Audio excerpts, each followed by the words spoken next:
wabarakatuh. Waalaikumsalam warahmatullahi wabarakatuh.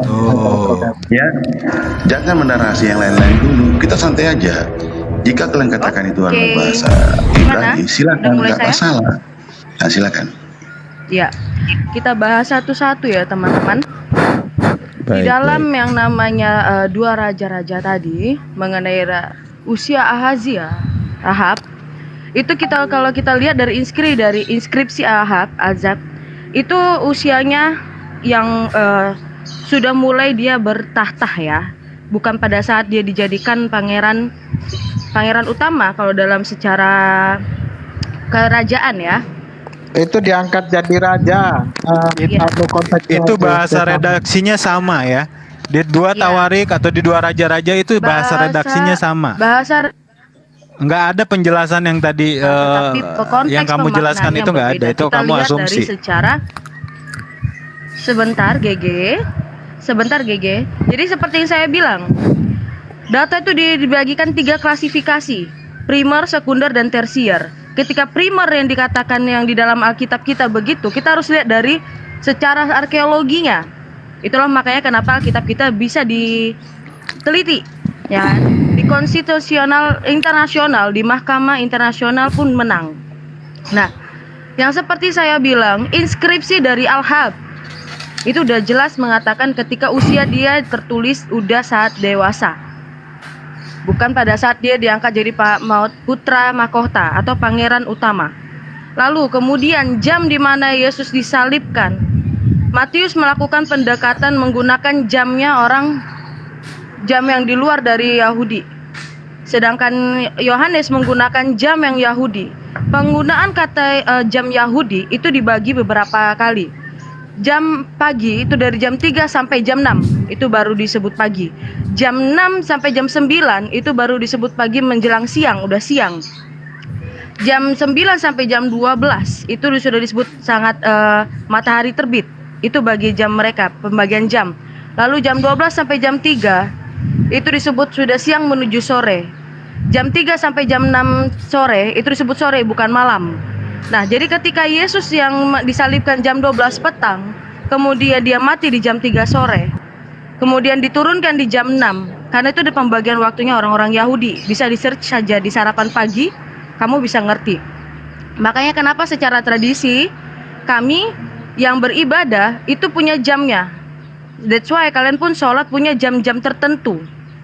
Kalau di kami meaningnya udah jelas. Jam 12 mengenai disalibkannya Yesus, jam 3 sore mengenai kematiannya Yesus, jam 6 sore penurunan Yesus. Kalau kita runut lagi di pagi-pagi hari, jam 3 subuh Yesus diarak ke dalam penjara. Dari jam 6 sore Yesus diarak untuk mengelilingi kota. Dari jam 6 sore jam 6 pagi, dari jam 6 pagi sampai jam 9 pagi Yesus itu dicambuk. Kemudian dari jam 9 pagi dicambuk, kemudian diarak lagi untuk menuju Golgota untuk dia disalibkan. Jam itu jam 12 siang.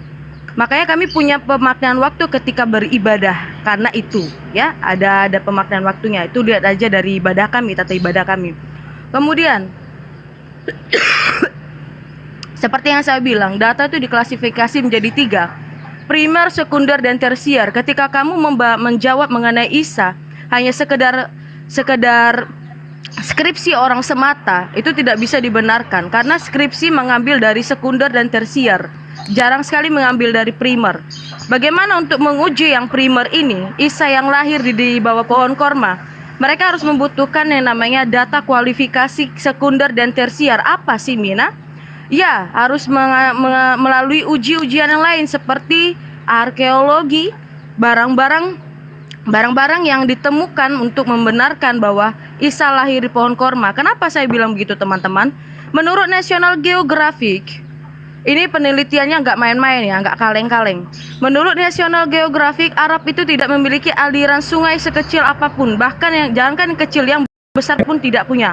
Karena menurut National Geographic, pohon korma itu berada di Jordania, ya, di dekat Israel, begitu.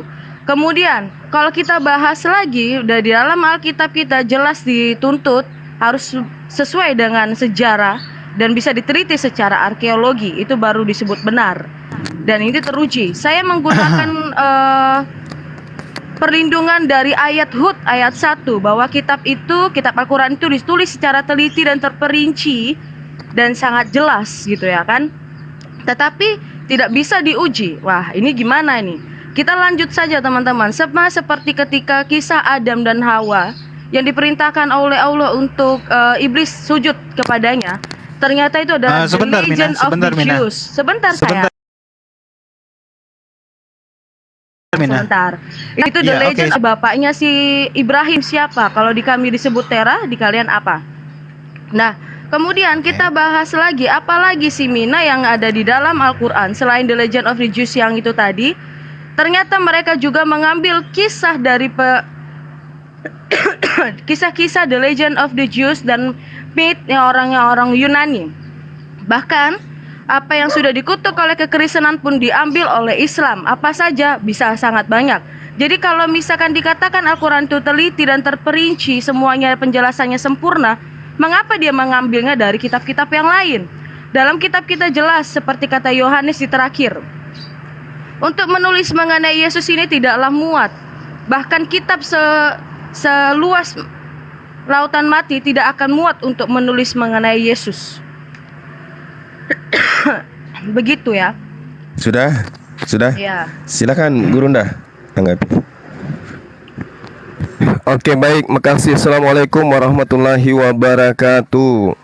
Sahabat-sahabat, baru-baru ini peneliti Waalaikumsalam warahmatullahi wabarakatuh.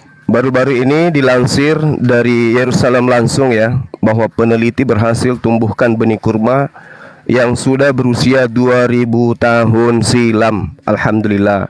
Dan itu Israel, kejadiannya ya? di Yerusalem. Israel kan? Ya. Israel kan? Ya, Yerusalem, betul. Oke, sementara kandang tempat Yesus diam. Sebentar. Sedangkan kandang tempat Yesus lahir itu tidak ditemukan, tidak ada bukti. Tapi kalau pohon kurma yang ada di sana sudah ditemukan bijinya 2000 tahun silam. Itu fakta sejarah yang tidak bisa dibantahkan ya. Jadi kemudian ketika kita berbicara mengenai sejarah, ini teman-teman nanti akan kewalahan ini, karena tidak ada sejarahnya Yesus bertemu dengan penulis-penulis kitab mereka. Lalu kemudian ketika berbicara mengenai Al-Quran, lalu yang dijadikan sebagai dasar penilaian adalah buku terjemahan yang tidak jelas dari mana asal-usulnya. Itu adalah sesuatu yang tidak relevan. Satu, wahyu dari pencipta yang maha melihat. Satu, tulisan-tulisan orang yang tidak kita kenal, entah siapa penulisnya. Lalu kemudian disalin ke dalam bahasa negara-negara yang ada, yang kita tidak tahu kredibelnya seperti apa. Nah, sedangkan teman-teman Kristen di sini hadir kemudian untuk membantah Al-Quran dengan menggunakan data terjemahan dari kitab yang tidak jelas.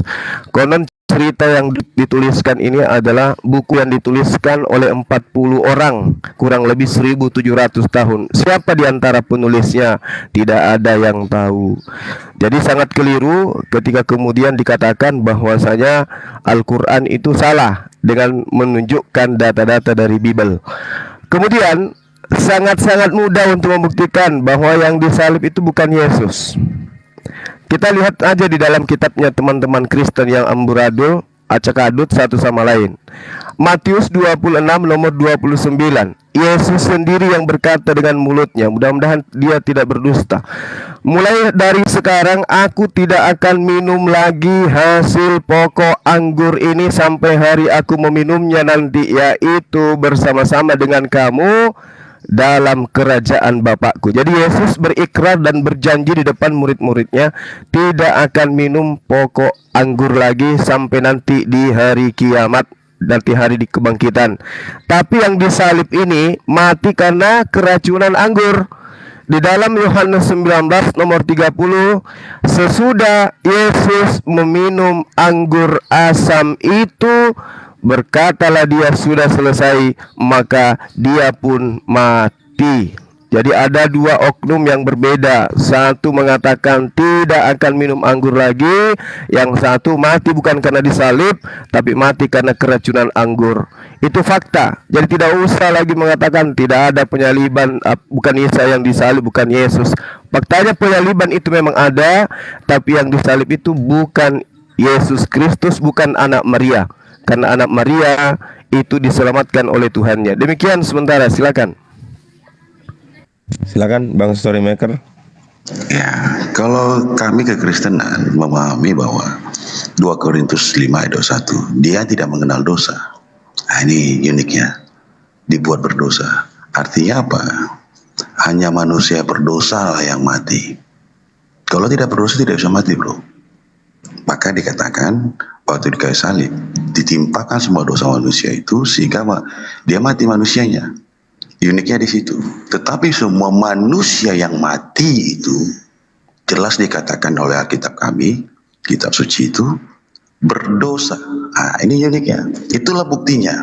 Jadi satu fakta dari ketetapan Tuhan itu iya dan amin itu dari awal Adam sampai selama-lamanya seperti itu. Tidak mungkin orang yang tidak berdosa itu tidak mati. Karena yang mati itu orang berdosa. Ini absolut di itu. Kalian bantah silakan, secara iman kalian silakan. Tetapi iman kami mengatakan upah dosa adalah maut. Upah nih katanya kan, upah dosa adalah maut. Berarti setiap yang mati yang dimakan cacing itu adalah orang berdosa. Itu konteksnya. Balik ke pertanyaan, bagaimana ada kebangkitan? Berbicara tentang kebangkitan, suatu kepercayaan yang diimani tanpa bukti. Kan itu yang harus jadi pertanyaan. Kekristenan menyatakan kami percaya kepada kebangkitan orang mati. Ada yang bangkit, Yesus Kristus. Dibangkitkan pada hari ketiga. Itu yang kami rayakan hari ini. Hari kebangkitan Yesus Kristus. Dari orang mati. Bahwa dia mengalahkan kerajaan maut. Itu konteksnya, bro. Jadi kalau berbicara sesuatu itu enaknya narasinya ada. Bukan lompat-lompat lagi kita ya. Tapi narasinya mau mengatakan bahwa sesuatu yang kita imani dari kitab suci itu ada narasinya dari awal. Dari awal itu dari mana? Dari kejadian Allah menciptakan. Sampai kepada kemana? Kepada penggenapannya. Itu yang harus kita lihatkan. Kenapa kekristenan itu selesai dengan bahasa sudah selesai? Karena perjanjian lama itu membuatkan kedatangan seorang Mesia atau anak manusia atau Kristus. Itu telah digenapi oleh Yesus Kristus. Dia datang. Apakah kamu anak manusia itu? Engkau telah mengatakannya. Konteksnya jelas. Siapakah anak manusia ini? Dikatakan di Kejadian 3 ayat 15. Dari keturunan mula yang mengeremukkan kepala ular. Ini yang diperjanjikan Allah kepada manusia itu. Dari keturunan mula yang mengeremukkan kepala ular. Di mana itu terjadi? Waktu Yesus mati di kayu salib, dia turun dalam kerajaan maut. Dia kalahkan kerajaan maut. Dia kalahkan kematian tadi. Itu konteksnya, bro. Jadi kami itu tidak lagi berhayal-hayal, tidak. Memang itu yang diceritakan nenek moyang. Allahnya Abraham, Allahnya Ishak, Allahnya Israel. Kalau kamu mengatakan tadi masalah anggur asam tadi, kamu salah konteks itu, bro. Makanya pengertian yang sebenarnya harus diperjelas. Supaya jelas. Apakah bahasa yang kamu sampaikan tadi, narasi kemana, saya pun tidak tahu. Karena saya tidak melihat ada kata konteks yang sama di kitab suci kamu. Kitab suci kamu mengatakan Isa itu dilahirkan di bawah pohon korma. Itu konteks pertama. Kedua, ibunya ada Maryam. Maryam, satu-satunya wanita yang ditulis dalam kitab suci kamu mungkin Maryam. Kenapa? Karena dia manusia suci. Kenapa harus disebutkan dalam kitab suci kamu bahwa ada manusia suci, perempuan, perawan bernama Maryam. Dia melahirkan namanya Isa yang dikatakan kalimatullah. Apakah baginda Nabi ibunya seorang wanita suci juga? Saya tidak tahu. Karena tidak disebutkan di kitab suci kamu. Bagaimana dikatakan dia melebihi daripada yang lain, saya pun tidak tahu. Karena tidak diceritakan di kitab suci kamu. Kan begitu ceritanya. Jadi kalau kita berbicara H itu enak. Kamu silakan ceritakan yang kami tidak tahu tadi. Supaya kami tahu. Bukan sekedar lagi bertanya-tanya, tetapi membicarakan suatu kebenaran dari kitab suci masing-masing. Itu sesuatu yang nyaman. Kenapa? Karena kita akan memahami bahwa kitab suci yang kita paham tadi sangat harus kita imani karena itu berkatan daripada Allah. Kembali perkataan saya tadi, kenapa Allah itu mengatakan Zabur dahulu, Taurat baru Injil? Seperti itu. Silakan Kak Wina tambahkan. Ya, happy Easter untuk Bang Zuma dan yang lainnya. Again ya. Saya kemuliaan kepada Bapa dan Putra dan Roh Kudus seperti pada permulaan, sekarang, selalu, dan sepanjang segala masa. Amin. Terima kasih Bang Zuma, kamu tadi udah membawa mengenai hasil penelitian yang seperti saya katakan tadi kepada Bro GG dan Mualaf Channel, bahwa menurut National Geographic, Arab itu tidak memiliki satu aliran sungai kecil pun. Ya kan? Jadi ketika dikatakan Isa itu lahir di bawah pohon korma, jadi aku pertanyakan, korma ini ditanam bagaimana? Seperti yang kamu bilang, bibit korma tertua ada di Israel. Wah, terima kasih, itu membenarkan omongan saya tadi. Seperti saya bilang, itu ada di Jordania, bibit ya. Korma tertua di dunia ada di Jordania. Terima kasih Bang Zuma, saya apresiasi kejujuran kamu. Wah, oke, lanjut teman-teman. Kita bahas mengenai sejarah tentang Yesus. Ya kan? Kita membahas mengenai sejarah tentang Yesus. Yesus disalibkan itu ditulis oleh banyak orang. Lukas melakukannya itu untuk penyelidikan semua fakta-fakta seperti yang kata Lukas kepada Josephus Flavius. Josephus Flavius perlu diketahui adalah seorang sejarawan orang Yahudi Palestina. Yahudi Palestina yang sudah hidup di sebelum Masehi ya. Sebelum Yesus lahir. Jadi beliau ini sudah masih yang terkemuka dan dia diakui. Kemudian tokoh-tokoh yang ada di dalam di Alkitab bisa ditelusuri sampai saat ini, datanya masih disimpan oleh gereja dan bahkan oleh kerajaan-kerajaan yang dulu menjajah Israel. Bahkan Israel pun menulis demikian. Bahkan Rambam, bahkan Midras pun menulis tentang Yesus. Oke, kita bahas mengenai empat yang namanya ketika perjamuan Paskah. Yesus melakukan Paskah di hari tak beragi, yang dimana 4 perjamuan ini melambangkan 4 perjanjian dari Allah, Elohim. Jadi kita harus tahu nih bagaimana ketika Yesus mengatakan kita tidak akan meminum perjamuan yang keempat. Jadi kita harus tahu nih itu konteksnya. Perjamuan pertama itu mengenai ketika Allah memberikan perjanjian kekal mengenai anak yang dijanjikan. Perjamuan kedua bagi orang Israel pada Bapak Abraham, dan juga bahwa akan ada keselamatan dari keturunan Abraham. Perjanjian ketiga itu adalah dari bangsa Israel yang keluar dari tanah perbudakan. Lalu yang keempat adalah perjanjian kekal, mereka akan diberikan kehidupan yang kekal. Itu bisa kalian telusuri di sarapan pagi. Kalian pasti mengerti lah Rita Wahyu ya, yang ngerti banget dengan tradisi-tradisi Yahudi. Jadi di perjamuan keempat itu mereka akan menyanyikan lagu Mazmur 113 sampai 118. Nah, Yesus melakukan 3 perjamuan Paskah. Perlu diketahui juga teman-teman, Paskah itu yang kami lakukan itu sama seperti Paskahnya orang Yahudi. That's why kemarin Billy mengatakan saya mau Paskah. Sama banget dengan tradisi orang Katolik ketika beribadah Paskah, 3 hari, 4 hari. Karena apa? Karena perjamuan Paskahnya ada 4 kali. Ya. Nah, di perjamuan ketiga Yesus mengatakan ini adalah anggur terakhir yang kamu pakai. Jadi kamu tidak lagi sedih-sedih lagi untuk mengingat yang lalu-lalu, melainkan kamu mengingat Paskah ini adalah di mana bukanlah keluar dari tanah perbudakan lagi, bukan lagi keluar dari tanah dari perdosaan, tetapi kamu sekarang sudah dimenangkan dan sudah diselamatkan oleh Allah sendiri. Itulah makanya di perjamuan keempat di mana Yesus mati di kayu salib, darahnya yang tercucur di kayu salib untuk membasuh semua manusia, itulah perjamuan kita yang keempat. Perjamuan yang keempat apa? Menurut tradisi Yahudi, mereka akan bergembira dan bahagia dengan menyanyikan Mazmur 113 sampai 118, sama seperti kami orang-orang Kristen. Kami menyambut Yesus dengan sangat sukacita, makanya kami berbahagia. Kami dimenangkan dan diselamatkan oleh Yesus Kristus melalui darahnya, ya kan?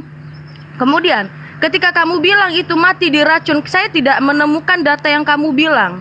Justru itu yang kami dapatkan data itu ada dari Basilides yang mengatakan yang diserupakan, tetapi bukan karena diracun.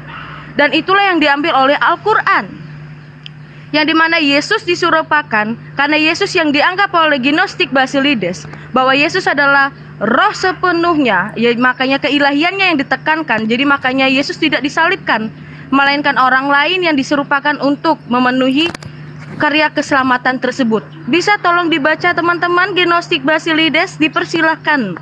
Kemudian kamu juga tadi tidak menjawab, baik Bang Zuma, Gega dan Musa Channel tidak menjawab siapa nama bapaknya Ibrahim. Kemudian kenapa the legend of the Jews bisa masuk ke dalam Al-Quran dan dinyatakan itu adalah firman-Nya Allah. Belum lagi mengenai kisah Ibrahim yang dibakar itu merupakan adalah kisah secara legendanya orang Yahudi, sama seperti kita melegenda mengenai anak malin kundang ya. Dan itu kalau dinyatakan secara historis tidak ada, karena itu adalah cerita rakyat yang sambung menyambung, dijadikan sebagai dasar moralitas tapi bukan dasar keimanan. Nah, ini saya pertanyakan kepada teman-teman muslim sampai saat ini juga belum terjawab. Bahkan yang untuk pengenalan Isa yang dia lahir di bawah pohon korma pun tidak dijawab. Bahkan dibenarkan oleh Bang Zuma bahwa korma tidak pernah ada di Arab, melainkan ada di Israel. Terima kasih Bang Zuma. Lalu untuk yang namanya seperti yang saya bilang tadi, semua itu kepanjangan kayaknya khotbahnya ini. Bentar. Data itu menggunakan 3 kualifikasi: primer, sekunder, dan tersier. Kalau ini tidak bisa berjalan di dalam kitabmu, saya pertanyakan, berarti Allahmu tidak berjalan dengan peradaban manusia. Silahkan Bang Zuma. Oke, sudah ditangkap. Silakan. Oke, saya dulu ya teman-teman. Nah, ini saudari siapa namanya? Si Mina ya. Saudari mengatakan Abraham itu dibakar cerita dongeng. Tapi faktanya tertulis di kitab internal Yahudi sebagai suatu cerita yang fasih, yang sahih. Nah, itu kejadiannya kapan? Udah 2000 tahun lebih dari kejadian tertulisnya apa yang ada bahwa Yesus lahir di abad pertama. Itu dulu yang perlu saudara pahami. Apesnya cerita tentang ada manusia bangkit dari kubur, mati hari Minggunya bangkit seperti sekarang, itu tidak ada di tradisi Yahudi. Apa kalau bukan dongeng itu namanya? Adanya di gereja, adanya di Romawi, adanya di Yunani. Apakah tanah Yerusalem hari ini sebagai tradisi keyakinan mereka memperingati apa yang diperingati oleh Kristen sedunia hari ini? Tidak. Kan apes. Kan lucu, sedunia umat Islam maulid, tempat kelahirannya maulid. Subhanallah. Yesus mati bangkit pada hari ketiga. Tempat kematian dan kebangkitannya nggak ada peringati itu. Kan nangis. Ya, cerita Abraham dibakar itu ada di internal mereka, di kitab-kitab tafsir mereka. Dan itu diakui oleh mereka. Yesus bangkit pada hari ketiga. Mana coba? Malah hari ini Yerusalem, Israel tidak membiarkan lagi orang Kristen mendirikan gereja di sana. Apa ini namanya? Nangis kan? Nah, sekarang ketika Anda bercerita tentang korban itu harus orang yang berdosa sehingga Yesus harus minum anggur. Ini udah kebalik-balik ini. Kelihatannya sudah tidak punya pelapatnya orang Yahudi, Bung. Dalam Imamat 1 misalnya, di situ satu perikop Anda bisa pelajari. Korban yang diminta oleh Tuhan adalah korban yang tidak bercacat apalagi berdosa. Yesus minum anggur, berdosa. Padahal katanya yang harus mati di atas tiang salib itu adalah orang suci. Tidak bisa menebus dosa kalau bukan orang suci. Faktanya Yesus mau minum anggur. Sampun ganti Yesus asli minum anggur. Lalu kemudian saudara mengatakan yang harus korban itu adalah pendosa. Diakui sekarang Yesus itu adalah pendosa. Kan apes kalau sudah kayak begitu. Sekte lain mengatakan Yesus orang suci sehingga hanya orang suci yang bisa menjadikan penebusan di atas tiang salib. Hari ini kita mendengarkan Yesus orang berdosa sehingga layak mati. Ya, berembuk lagi, bikinlah konsil baru ya. Sekarang saya tanya kepada saudara, saya infokan ke saudara. Korban yang diminta oleh Tuhan adalah korban yang tidak bercacat dan itu hewan. Dan itu hewan. Tahu hewan? Hewan itu binatang. Kalau Anda hari ini menyamakan Yesus binatang sehingga dia layak menjadi korban di atas tiang salib, coba Anda renungkan. Ya, coba Anda renungkan. Apa layak kemudian Anda memperlakukan Yesus setara dengan binatang? Kedua, itulah sebabnya kenapa Yesus mengusir kalian dan melemparkan kalian ke dalam api neraka. Di dalam Matius 7 nomor 21, ya, enyahlah daripadaku engkau semua pembuat kejahatan. Kenapa kalian dianggap pembuat kejahatan? Karena Bapakku menginginkan korban hewan, bukan korban manusia. Kalian korbankan manusia, yang Anda stabilo. Ini adalah hewan, anak domba ini. Paham itu? Makanya Matius 13 nomor 50, orang yang membuat kejahatan semuanya akan dilemparkan ke dalam api neraka. Kemudian saudara berdua, supaya Anda paham lebih jauh, di dalam kitab saudara Lukas 14 nomor 50, 51, 52 dan seterusnya, murid-murid Yesus lari meninggalkan Yesus pada saat penangkapan. Kemudian pada saat ada oknum yang diserupakan Yesus ditangkap, ada kemudian orang yang di belakangnya pun berlari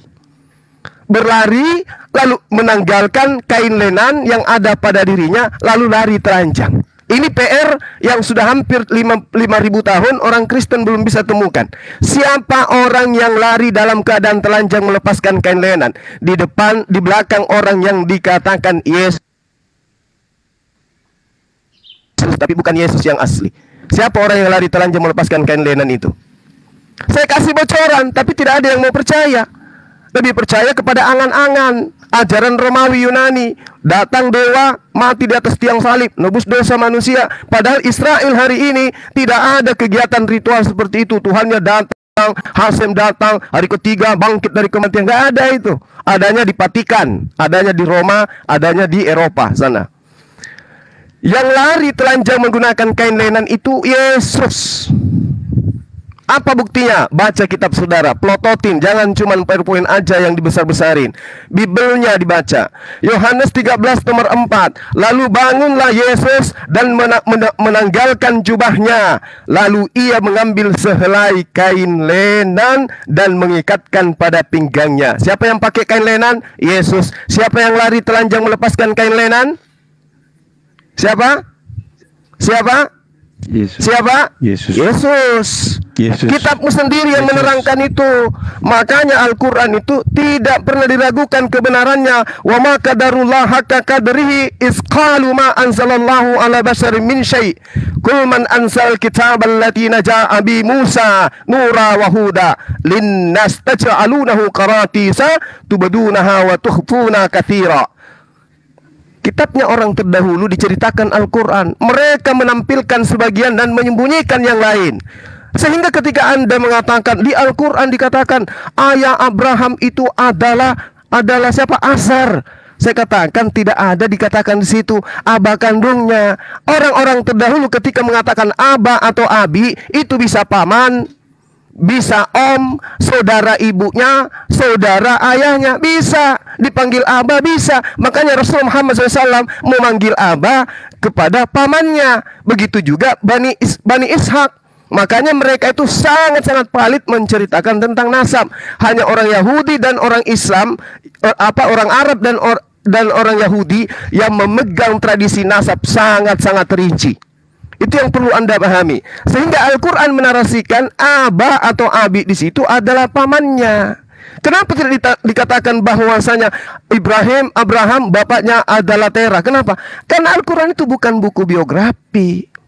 Dia hanya menceritakan oknum-oknum yang ada berkesuaian dengan iman. Nah, Azar ini membuat patung, sementara Abraham bukan penyembah patung, bapaknya juga bukan penyembah patung, pamannya yang menyembah patung itu. Itu yang perlu Anda pahami. Tapi sulit untuk memahami Al-Quran kalau kitab Anda sendiri Anda tidak paham. Sekali lagi saya katakan, di dalam kitab saudara diterangkan yang menggunakan kain lenan itu hanya Yesus. Yohanes 13 nomor 4. Kalau hari ini saudara-saudara Kristen sedunia bisa menunjukkan fakta ada murid Yesus menggunakan kain penangkapan, saya berhenti menjadi apologet. Zulkifli M. Abbas official akan saya hapus. Tapi kalau tidak ada, maka saya akan tetap menyuarakan Al-Quran tidak pernah terbantahkan. Yang disalibkan itu orang yang diserupakan, yang asli yang lari melepaskan kain lenan. Demikian, silakan.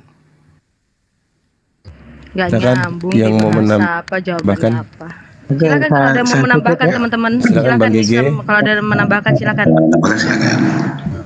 Ya, Hakim Musa dulu baru saya aja. Hakim Bang Musa. Storymaker sebentar. Oke. Ya, tafadhal. Perihal masalah penyaliban, seperti apa yang menjadi kesaksian orang-orang yang hidup sezaman dengan Yesus itu sendiri, mereka berkata, bukankah kamu pernah mendengar bahwasanya Mesias itu akan hidup untuk selama-lamanya dan tidak akan pernah mati. Namun apa yang terjadi pada Yesus alaihissalam, yang dimana dianggap ya oleh orang Kristen itu adalah Mesias yang mesti mati di gantungan di kayu salib itu, maka akan kontra dengan kesaksian orang-orang yang hidup sezaman dengan Yesus. Orang Kristen saat ini, saya lebih percaya pada orang-orang yang hidup sezaman dengan Yesus alaihissalam daripada orang-orang Kristen masa kini. 2000 tahun lebih setelah Yesus tidak ada, lalu orang Kristen bersaksi, meyakini dan berkata bahwasanya Yesuslah yang tergantung di kayu salib itu. Dan jikalau benar Yesus itu sendirilah yang tersalibkan, maka Yesus akan menjadi pembohong ketika Yesus sendiri berkata, Dia yang mengutus aku tidak akan pernah meninggalkan aku, sebab aku senantiasa berbuat yang berkenan kepadanya. Namun kita tengok orang yang digantung di kayu salib itu, apa yang terjadi pada dia? Dia berkata, Allahku, Allahku, mengapa engkau tinggalkan aku? Nah, jikalaulah benar Yesus itu yang tersalib, maka jangankan sebagai Tuhan, sebagai seorang nabi pun dia tidak layak oleh karena ia berdusta. Gitu ya. Bukankah Allah itu tidak mungkin berdusta menurut perjanjian lama, yang dimana perjanjian lama itu dianggap sebagai nubuatan tentang bagaimana kedatangan Yesus alaihissalam bagi orang-orang Kristen yang mencaplok kitabnya orang Yahudi, menjadikan sebuah nubuatan tentang konsep ketuhanan bagi kekristenan.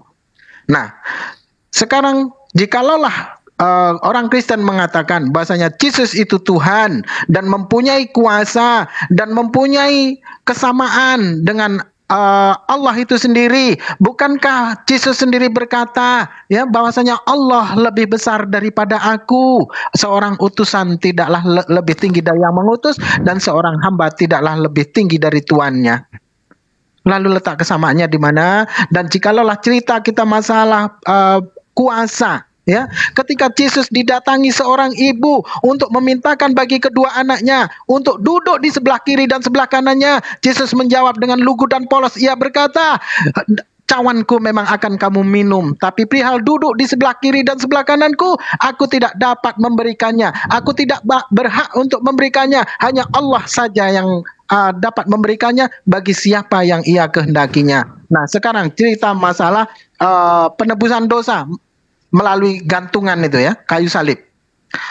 Ketika orang Kristen berkata bahwasanya dosa manusia, dosa bumi, dosa dunia sudah dihapus melalui peristiwa penyaliban akan tertumpahnya darahnya Yesus alaihissalam itu, maka gagallah ketika Yesus sendiri berkata, jikalaulah kamu tidak mengampuni, maka Bapamu yang di sorga tidak akan mengampuni. Jikalaulah kamu mengampuni, maka Bapamu yang di sorga akan mengampuni. Lalu di mana letaknya penebusan dosa itu?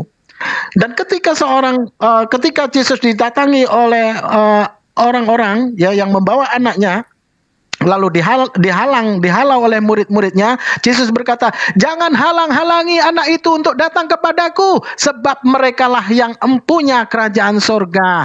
Jikalaulah peristiwa penyaliban itu ada untuk penebusan dosa, lalu bagaimana ketika orang Kristen berkata orang-orang manusia itu sudah jatuh ke dalam dosa, yang dimana anak-anak itu menurut Yesus mempunyai kerajaan surga. Bukankah surga itu tempatnya orang-orang yang tidak berdosa? Surga itu tempatnya orang-orang kudus, yang dimana anak-anak kecil itu tidaklah berdosa. Itu menurut Yesus alaihissalam, bukan menurut orang Kristen. Ketika orang Kristen mengatakan bahwasanya bumi dan manusia ini sudah jatuh ke dalam dosa, maka berbeda halnya ketika Yesus berkata manusia tidaklah berdosa. ya, anak-anak kecil itu tidak mempunyai dosa, dan peristiwa penyaliban dosa itu hanyalah sebuah doktrin dan dogma yang dimana bapak-bapak gereja menyematkan perihal masalah penebusan dosa yang sesungguhnya di dalam Bible itu sendiri tidak ada. Oke, monggo. Iya. Silakan Bang Gege mau tambahkan. Iya, oke. Singkat aja Bang Gege. Oke ya, saya singkat aja ya. Jadi tadi banyak sekali pemaparan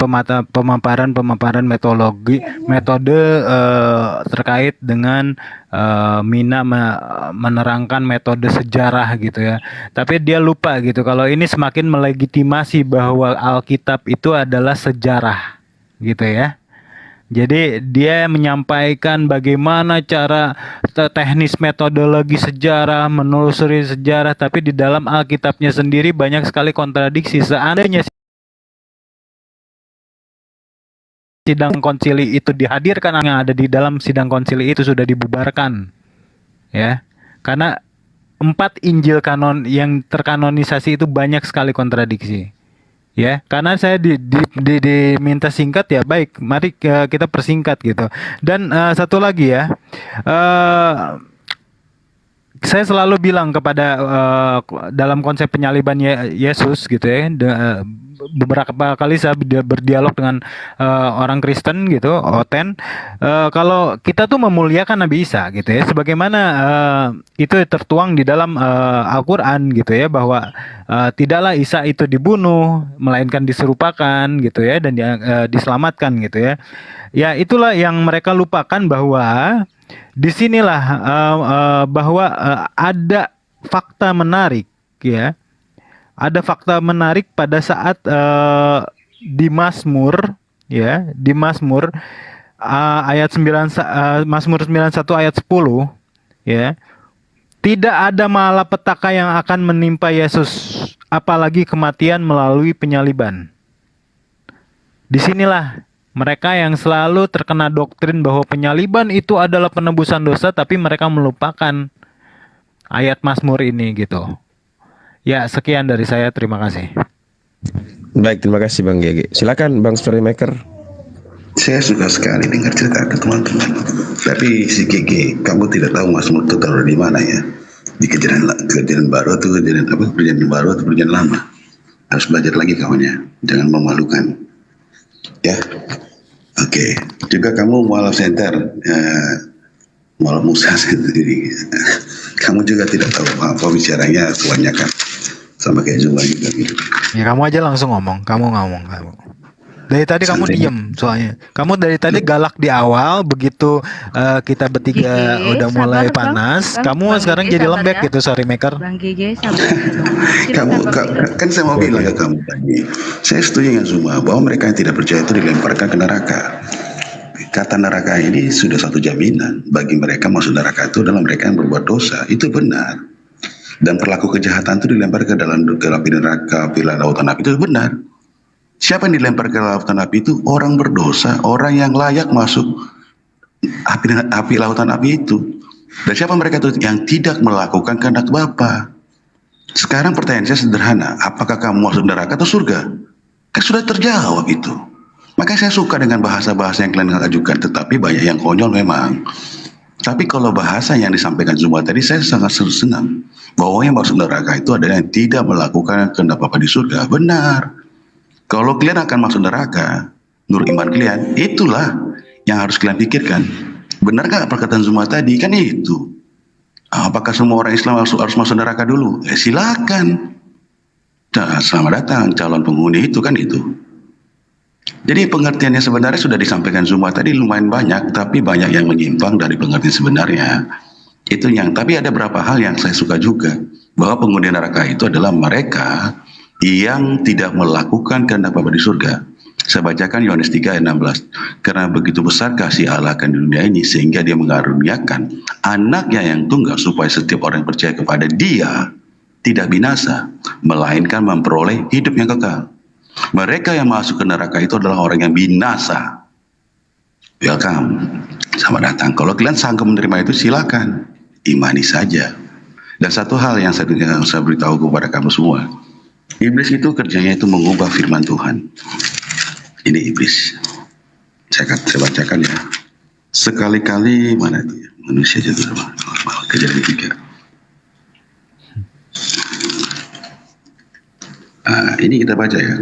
Kejadian 3 ayat 1 sampai 4. Adapun ular ialah paling cerdik dari segala binatang darat yang dijadikan oleh Tuhan Allah.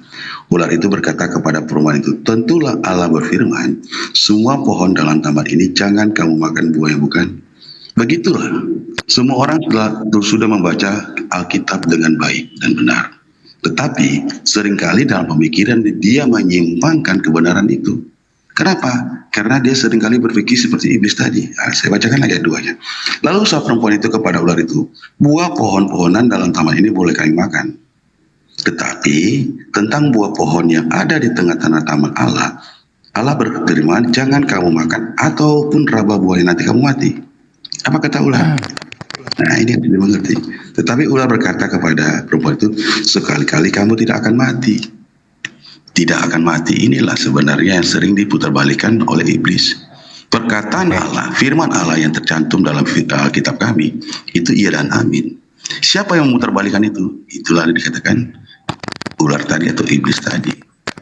Jadi kalau Bro, sekalian tolong bacain Mazmur 119 ayat 136 sama Yeremia 8 ayat 8. Tolong dibacain juga sekalian ya. Ya nanti dibaca aja oleh Osin, nggak apa-apa. Kamu aja baca nggak apa-apa.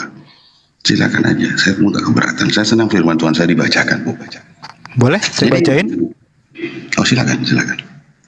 Oke. Baik ya. Kita dengar dulu ya, katanya sama Bang Gigi. Oke. Jadi begini ya. Tadi dikatakan iblis. Jadi siapakah iblis? 119 ayat 136. Waktu itu bertindak telah tiba bagi Tuhan, mereka telah merombak Tauratmu. Ya. Yeremia 8 ayat 8.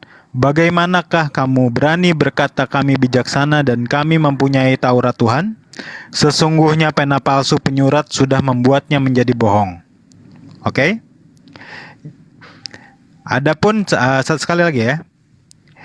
Di Wahyu 22 ayat 19 Yesus berkata, dan jikalau seorang mengurangkan sesuatu dari perkataan-perkataan dari kitab nubuat ini, maka Allah akan mengambil bagiannya dari pohon kehidupan dan dari kota kudus seperti yang tertulis di dalam kitab ini. Oke, silakan buktikan siapa yang di sini sering merombak-rombak kitabnya sendiri ya, dan siapa iblis itu sendiri. Terima kasih. Oke, silakan. Loh, kok itu Pak Minayong diturunin? Oh, hilang sendiri itu. Silakan ditambahkan. Storymaker bilang sebelum kok diturunkan. Ya udah ya. Loh, nggak ada. Oh, naikin lagi aja. Naik lagi. Demian turun Naik. Iya, nggak ada yang turunkan. Udah naik ya Bang ini. Turunin aja Bang kalau Bang Maker udah naik. Demian turun dulu, Demian turun. Ada. Silakan Mbak Mina. Ya. Kita beranjak dulu kepada Mualaf Musa Channel dan Bang Zuma ya. Saya setuju banget kata Mualaf Channel. Mualaf Musa Channel mengatakan, saya lebih percaya saksi mata Yesus. Katanya, luar binasa. Dan itu dicatat oleh Alkitab kita di Lukas 1. Terima kasih Pak Mualaf Musa Channel. Kamu justru membenarkan perkataan saya bahwa semua yang harusnya mengenai Yesus itu ditulis di abad pertama, ya, di mana saksi kehidupan Yesus. Nah, bagaimana Anda bisa percaya di dalam Al-Quran Anda yang datang di abad ke-7, 6 ke-7? Apakah ada saksi yang menuliskannya di abad 6 dan ke-7? Lalu kenapa berbeda dari Kristen yang sudah berabad-abad, Pak? Ya. Yahudi yang menjadi Kristen sudah banyak. Kalau kamu baca di dalam kitab kita di Kisah Para Rasul 2 sudah banyak. Bahkan orang Arab pun bisa menjadi telah menjadi Kristen. Kalau kamu baca di Kisah Para Rasul 2. Kemudian kamu baca di surat Tesalonika, itu sudah banyak sekali orang-orang Yahudi. Bahkan kalau kamu baca di Roma, banyak orang-orang Yahudi di Roma yang telah menjadi Kristen. Ya, bahkan sekelas Galatia saja yang pagan penyembah berhala yang menyembah dewa-dewa teritorial telah menerima Yesus Kristus menjadi Tuhan dan Juru Selamatnya. Dan itu ditulis, makanya kenapa di kitab kita itu ditulis sesuai dengan kota di mana mereka mengabarkan pewartaan. Jadi bukan sembarangan. Nah, dan juga ada penulisnya langsung, siapa yang menulis, makanya ada kata pengantar. Kalau kamu pernah namanya skripsi, pasti di kata pengantar kamu memberikan pengantar bahwa itu adalah kamu, identik kamu yang menulis gitu ya kan? Ataupun di novel juga demikian, bahkan sinopsisnya pun disebutkan siapa penulisnya. Itu benar sekali. Lalu, seperti Zuma bilang tadi, bahwa Al-Quran itu tidak penting menulis biografiknya. Ya kan, biografik dari setiap tokoh-tokoh yang sudah ada berabad-abad, beribu tahun. Ini adalah pertanyaan bagi teman-teman yang lain ini. Bahkan ateis pun bertanya, bagaimana Zuma kami bisa percaya tokoh itu ada kalau di dalam Al-Quranmu sendiri tidak menulis secara akurat mengenai orang itu. Nah, ini dipertanyakan, silakan kalian nanti akan bertanggung jawab. Kemudian kamu bilang di dalam kitabnya orang Yahudi mengenai Ibrahim yang dibakar, betul, tapi bukan 5 kitab Musa, melainkan di mana teman-teman? Ya, di midrashnya orang-orang Yahudi, bukan di kitab iman, tetapi di mana? Di kitab mereka dalam kesetaraan moral. Ini sudah pernah saya bahas, bahkan warga Nazaret saja atau si kasih Indomie pun mengakui, oh berarti itu adalah untuk moral, betul, untuk moral, kisah moral. Lalu seperti kisah Adam dan Hawa yang diperintahkan oleh Allah, iblis sujud kepadanya, itu juga merupakan the legend of the Jews, yang bukanlah dari 5 kitab Musa atau kitab untuk iman, melainkan kitab legenda untuk kisah moral. Ya teman-teman, jadi saya pertanyakan, kenapa Al-Quranmu mengambil yang bukanlah dari firman Allah, melainkan apa yang sudah menjadi cerita rakyat. Nah, Bang Zuma, kalau kamu ingin tahu mengenai apa yang kita bahas di sini, kita membahas keotentikan Alkitab dan Al-Quran. Kita uji setiap kitab ini apakah sesuai dengan peradaban manusia, tokoh-tokohnya ada dan nyata. Kalau nyata, berarti benarlah cerita itu yang terjadi. Kemudian, kamu membahas mengenai kain lenan, itu sudah jauh dari pembahasan kita. Kamu terlalu melanglang buana, sejagat alam raya kamu mengatakan. Kita langsung saja, mengenai penyaliban Yesus itu ditulis oleh banyak orang. Bahkan ketika Yesus mengatakan telah lunas atau telah selesai, itu disebut tetelestai. Itu sudah diberikan kepada Museum Nasional Geografik dari penelitian arkeologi, bisa kamu lihat di Vatikan dan bahkan juga direplik di Museum Internasional, dan bahkan di Yahudi pun menyimpan di benda tersebut. Nah, terus mengenai Yesus ini apalagi sih Mina untuk melihatnya? Kain turin Yesus, kain kafan Yesus itu dijaga oleh gereja, sejarahnya panjang. Kalau mau dijelasin di sini mungkin kalian tidak akan mau mendengarnya. Nah, kalau kamu bilang Yesus itu tidak bisa dipercaya, saya ngutip perkataan kalian itu sama seperti perkataannya orang-orang Farisi. Di Yohanes 9 ayat 33, di mana Yesus menyembuhkan orang buta sejak lahir. Apa katanya? Jikalau orang itu tidak datang, dengar ya, jikalau orang itu tidak datang dari Allah, dia tidak dapat berbuat apa-apa. Tetapi Yesus di Yohanes 9, dia menyembuhkan orang yang buta dari lahir.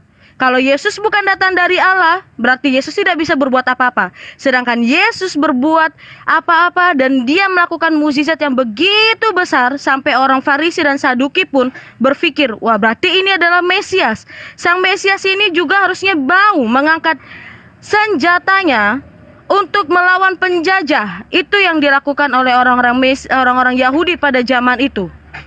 Tetapi apa? Yesus mengatakan, hanya kepada orang Israel aku datang, bukan untuk penjajah saat itu. Dia melakukan itu karena apa? Sesuai dengan Mazmur 147 ayat 19-20, karena semua ketetapan dan juga hukum-hukum Allah hanya jatuh kepada orang Israel. That's why kami juga harus sesuai dengan tradisi Yahudi. Kami mengadopsi tradisi Yahudi karena kami berasal dari Yahudi. Begitu ya teman-teman biar paham. Lalu kamu mengatakan pembuktian dari kain lenan itu, kalau misalkan ada pembuktian kain lenan saya akan pindah Islam. Gak perlu. Saya nggak minta kalian semua jadi murtad, gak. Saya perlu meminta pertanggungjawaban kalian ketika kalian mengatakan hal yang tidak sesuai dengan keimanan kekristenan. Harus kalian pertanggungjawabkan. Jangan nanti malu seperti yang di Mualaf Musa Channel mengatakan harus saya percaya dengan yang menulisnya di abad pertama. Oke? Terima kasih. Silakan Bang Maker. Oke, silakan Bang Zuma.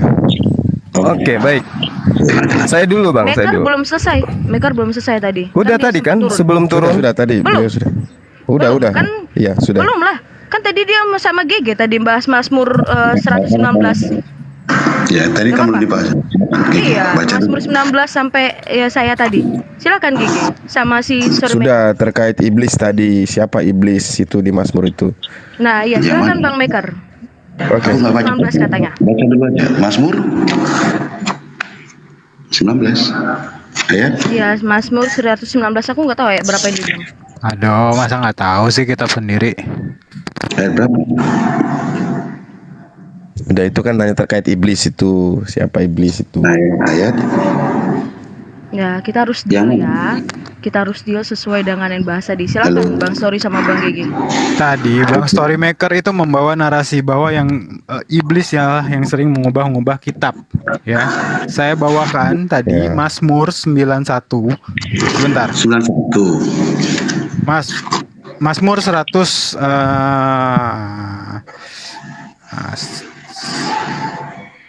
10. Mazmur 119 ayat 136. 119. Tadi kan kamu bawa narasi ya, siapa iblis itu yang suka merubah-rubah kitab suci ya. 19 ayat 100 36. 100 berapa? 136. 136 Bang. 136. Oke, saya bacakan ya. Air mataku berlindang itu ya. Udah saya bacain aja ya. Saya bacain aja ya. Mazmur berapa? Mazmur 119 ayat 136. 136 kan? Air mataku Ya udah saya bacain aja ya. Saya bacain aja ya. Saya aja bacain 136 buat teman-teman kita. Demikian firman Tuhan. Air mataku berlinang seperti aliran air karena orang tidak berpegang pada Tauratmu. Begitu. Mana maksudnya? Katanya itu iblis. Gimana tuh Bang Maker? Silakan. Aduh, Sebentar. ya sudah lah. Ya, Sabar, dari perkataannya sabar kan aja, air mataku sabar. berlinang Jadi seperti gini, aliran air. menurut saya seperti ini. Saya mau ceritakan ayat 4 tadi. Tetapi ular itu berkata kepada perempuan itu, sekali-kali kamu tidak akan mati. Semua keraguan, Oh, sorry 126. Sorry 126. semua keraguan itu berasal Mazmur dari 119. itu semua 126. katakan. Ya, semua keraguan yang tidak pada tempatnya, yang meragu-ragukan, yang tidak, maka katakanlah iya jika iya, katakan tidak jika tidak, selebih daripada setan. Ini sama seperti ini saya katakan. Semua keraguan itu berasal dari setan. Semua keraguan sekali saya katakan itu berasal dari setan. Mungkin saja atau gimana, itu berasal dari setan. Kepastian yang berasal dari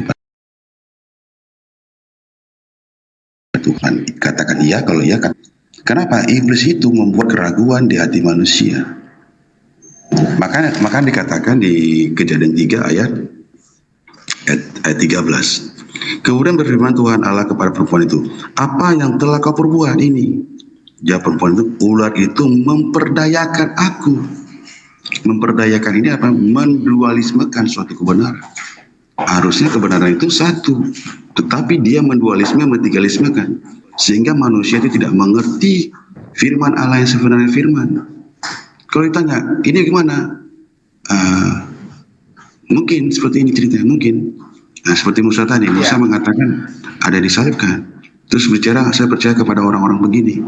Saya bingung. Kekristenan itu tidak bisa seperti itu, bro.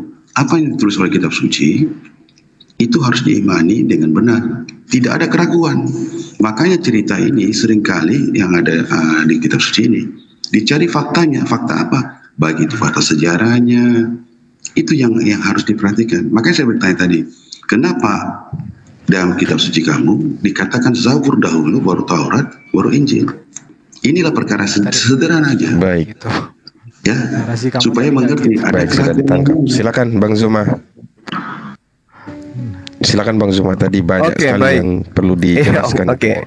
Saya jelaskan ya, mulai dari yang terakhir ya. Iblislah yang menjadi bapakmu. Itu poinnya itu dulu, dicatat itu dulu baik-baik. Iblislah yang menjadi bapakmu. Paulus itulah bapakmu. Akulah yang menjadi bapakmu di dalam Yesus Kristus. Jadi di di dalam kitabnya orang Kristen memang ada dua bapak. Pertama, bapaknya orang-orang Yahudi yaitu Yod-He-Vav-He. Yang kedua adalah bapaknya orang Kristen yaitu Bapak Paulus. Di dalam pengajaran Bapak Paulus, Ibrani 7 nomor 18 nomor 19, memang suatu hukum yang dikeluarkan dahulu dibatalkan. Kalau hukum itu tidak mempunyai kekuatan dan karena itu tidak berguna, sebab hukum Taurat sama sekali tidak membawa kesempurnaan. Tetapi sekarang ditimbulkan pengharapan yang lebih baik yang mendekatkan kita kepada Tuhan. Jadi Bapak Paulus ini membuat konsep baru yang menjadi yang menjadi dasar pijakan kehidupan orang-orang Romawi dan Yunani yang ditiru dan dicontoh teman-teman kita Kristen di Indonesia. Sementara Tuhan yang benar, Tuhannya para nabi, menjelaskan di dalam Mazmur 19 nomor 8, Taurat Tuhan itu sempurna, menyegarkan jiwa, peraturan Tuhan itu teguh, memberikan hikmat kepada orang-orang yang tidak berpengalaman. Jadi Taurat itu sempurna menurut kitabnya orang Yahudi, menurut kitabnya orang Kristen, Taurat itu sama sekali tidak membawa kesempurnaan. Iblislah yang menjadi bapakmu dan kamu mau melakukan keinginan-keinginan bapakmu. Nah, saudara siapa namanya tadi? Saudara Mina. Saudara mengatakan bahwa hukum-hukum Allah itu hanya untuk orang Yahudi. Camkan baik-baik. Paulus itu bukan untuk orang Yahudi. Aturan-aturan syariat, hukum-hukum ketetapan dan permainan yang dilakukan Paulus bukan untuk orang Yahudi. Pembatalan dan pernyataan Paulus dalam Filipi 1 nomor 18 dan seterusnya yang mengatakan bahwa Taurat itu adalah sampah, itu tidak diperuntukkan untuk orang Yahudi dan itu tidak berasal dari Yahudi. Ingat Galatia 2 nomor 8, aku diutus kepada orang-orang non-Yahudi, dan aturan-aturan Paulus itu adalah aturan-aturan non-Yahudi yang tidak berasal dari Tuhannya Yahudi. Ingat lagi Galatia 2 nomor 15. Orang-orang yang tidak bersunat itu adalah orang-orang yang hidup secara kafir, kata Paulus. Ya, kata Paulus, orang yang tidak bersunat adalah orang yang hidup secara kafir. Yehezkiel 44 nomor 9, aturan Tuhannya adalah Tuhan berfirman, tidak seorang pun yang tidak bersunat kulubnya boleh masuk ke tempat kudusku. Jadi bapaknya orang Yahudi punya syariat lain, bapaknya Kristen punya juga aturan lain. Iblislah yang menjadi bapakmu dan kamu mau melakukan keinginan-keinginan bapakmu. Poin yang ketiga, saudara tidak bisa kemudian membuktikan tentang sejarah kain lenan. Anda sejarah kain lenan yang menggunakan kain lenan selain Yesus, Anda tidak bisa bantah. Itu sudah menggugurkan pemahaman Anda bahwa Nabi Allah yang suci itu yang mati dan bangkit pada hari ketiga. Saya katakan sekali lagi, kalau konsep Kristen hari ini itu benar, maka Yerusalem tidak ribut hari ini, tidak ribut peperangan dan seterusnya. Malah dia akan mengheboh merayakan hari kelahiran, kebangkitan Hasem dari kubur setelah dia menjadi mayat.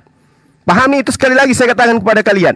Yang mengerti kitabnya Yahudi, yang mengerti bahasa Ibrani, yang mengerti bahasa Aramaik adalah rabi-rabi Yahudi. Dan hari ini mereka tidak kemudian melakukan apa yang kalian lakukan. Ini bukti sejarah apa yang akan Anda mau jual ke kami. Oh, sejarahnya Yesus itu disalib, bangkit pada hari ketiga. Mana pembuktiannya? Di mana itu mengheboh? Tidak ada sama sekali di tempat kelahirannya. Justru yang terjadi ketika Anda mencoba untuk melakukan tipuan tadi, bahwa biji kurma itu adanya di Yordania, itu ditemukannya di Israel, dia baik. Sedangkan Anda tidak akan pernah bisa sedangkan dengar, tapi bibitnya dari mana? Ambilnya dari mana bibitnya? Israel di bagian Ayo. Jordania. Ya, sekarang ketika kemudian pada masa itu orang-orang Romawi menerima hadiah kurma dari Yerusalem, itu tersiar kepada semua kota-kota Romawi. Didatangkan kurmanya dari mana? Dari tempat kelahiran Yesus, dibawa oleh penjajah-penjajah Romawi ke tempat-tempat mereka. Itu yang perlu Anda pahami. Kemudian, ketika saudara mengatakan bahwasanya orang-orang penjahat itu masuk ke neraka, ambil pulpen dan catat baik-baik. Saya ajarin sekarang. Di dalam Matius 23 nomor 15 sangat jelas di sana orang-orang Farisi meninggalkan tanah Yerusalem, meninggalkan tanah Yudea, keluar dia menyeberangi daratan, menjelajahi daratan. Siapa pelakunya? Orang Farisi. Siapa orang Farisi? Kisah Para Rasul 23 nomor 6. Paulus dengan bangganya mengatakan, "Hai saudara-saudaraku, aku ini adalah orang Farisi, keturunan orang Farisi." Yesus mengatakan dalam Matius 23 nomor 15, "Celakalah engkau wahai orang munafik, wahai ahli Taurat, wahai orang Farisi, engkau menjelajahi daratan, engkau menyeberangi lautan untuk mentobatkan orang masuk ke dalam agamamu, dan setelah mereka bertobat, mereka kau jadikan menjadi orang neraka dan 2 kali lebih jahat daripada engkau." Camkan baik-baik, agama yang didirikan oleh orang Farisi adalah agama Kristen. Siapa pendirinya? Ya, orang Farisi. Apa agama yang didirikan oleh Paulus? Agama Kristen. Di mana datanya? Baca di dalam Kisah Para Rasul 24 nomor 5. Jelas sekali di sana dikatakan bahwa inilah dia Paulus, seorang yang kena penyakit sampar, yang telah menyesatkan banyak orang Israel, banyak orang Yahudi, dan dia berasal dari sekte Kristen, sekte Nazaret. Itu disebabkan oleh karena Anda telah mengatakan pembuat kejahatan itu adalah siapa? Dilemparkan ke dalam api neraka. Ternyata Anda telah dicatat di sini agama Kristen adalah orang-orang neraka. Kisah Matius 23 nomor 15. Agama yang didirikan oleh orang Farisi, sekte Nasrani, menurut Matius 23 nomor 15, Yesus memproklamirkan mereka adalah orang-orang neraka. Jadi jangan Anda belokkan ke Islam. Kenapa? Yesus ketika datang kepada Bani Israel, di dalam khotbahnya, di dalam pengajarannya, dia tidak pernah menyentuh sedikit pun orang Arab. Dia tidak pernah menyentuh sedikit pun keturunan Ismail. Yang ada adalah menyentuh Israel, Yahudi, ahli Torah, keturunan ular belut.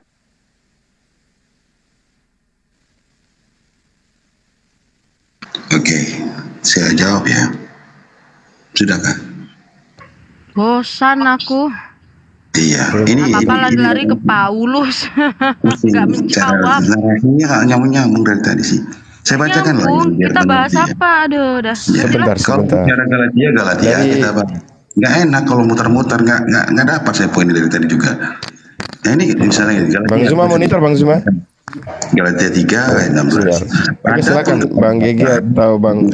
Segala janji itu kepada keturunannya. Tidak dikatakan kepada keturunan-keturunannya, seolah dimaksudnya banyak orang, tetapi hanya satu orang. Ini harus dimengerti, satu orang ini.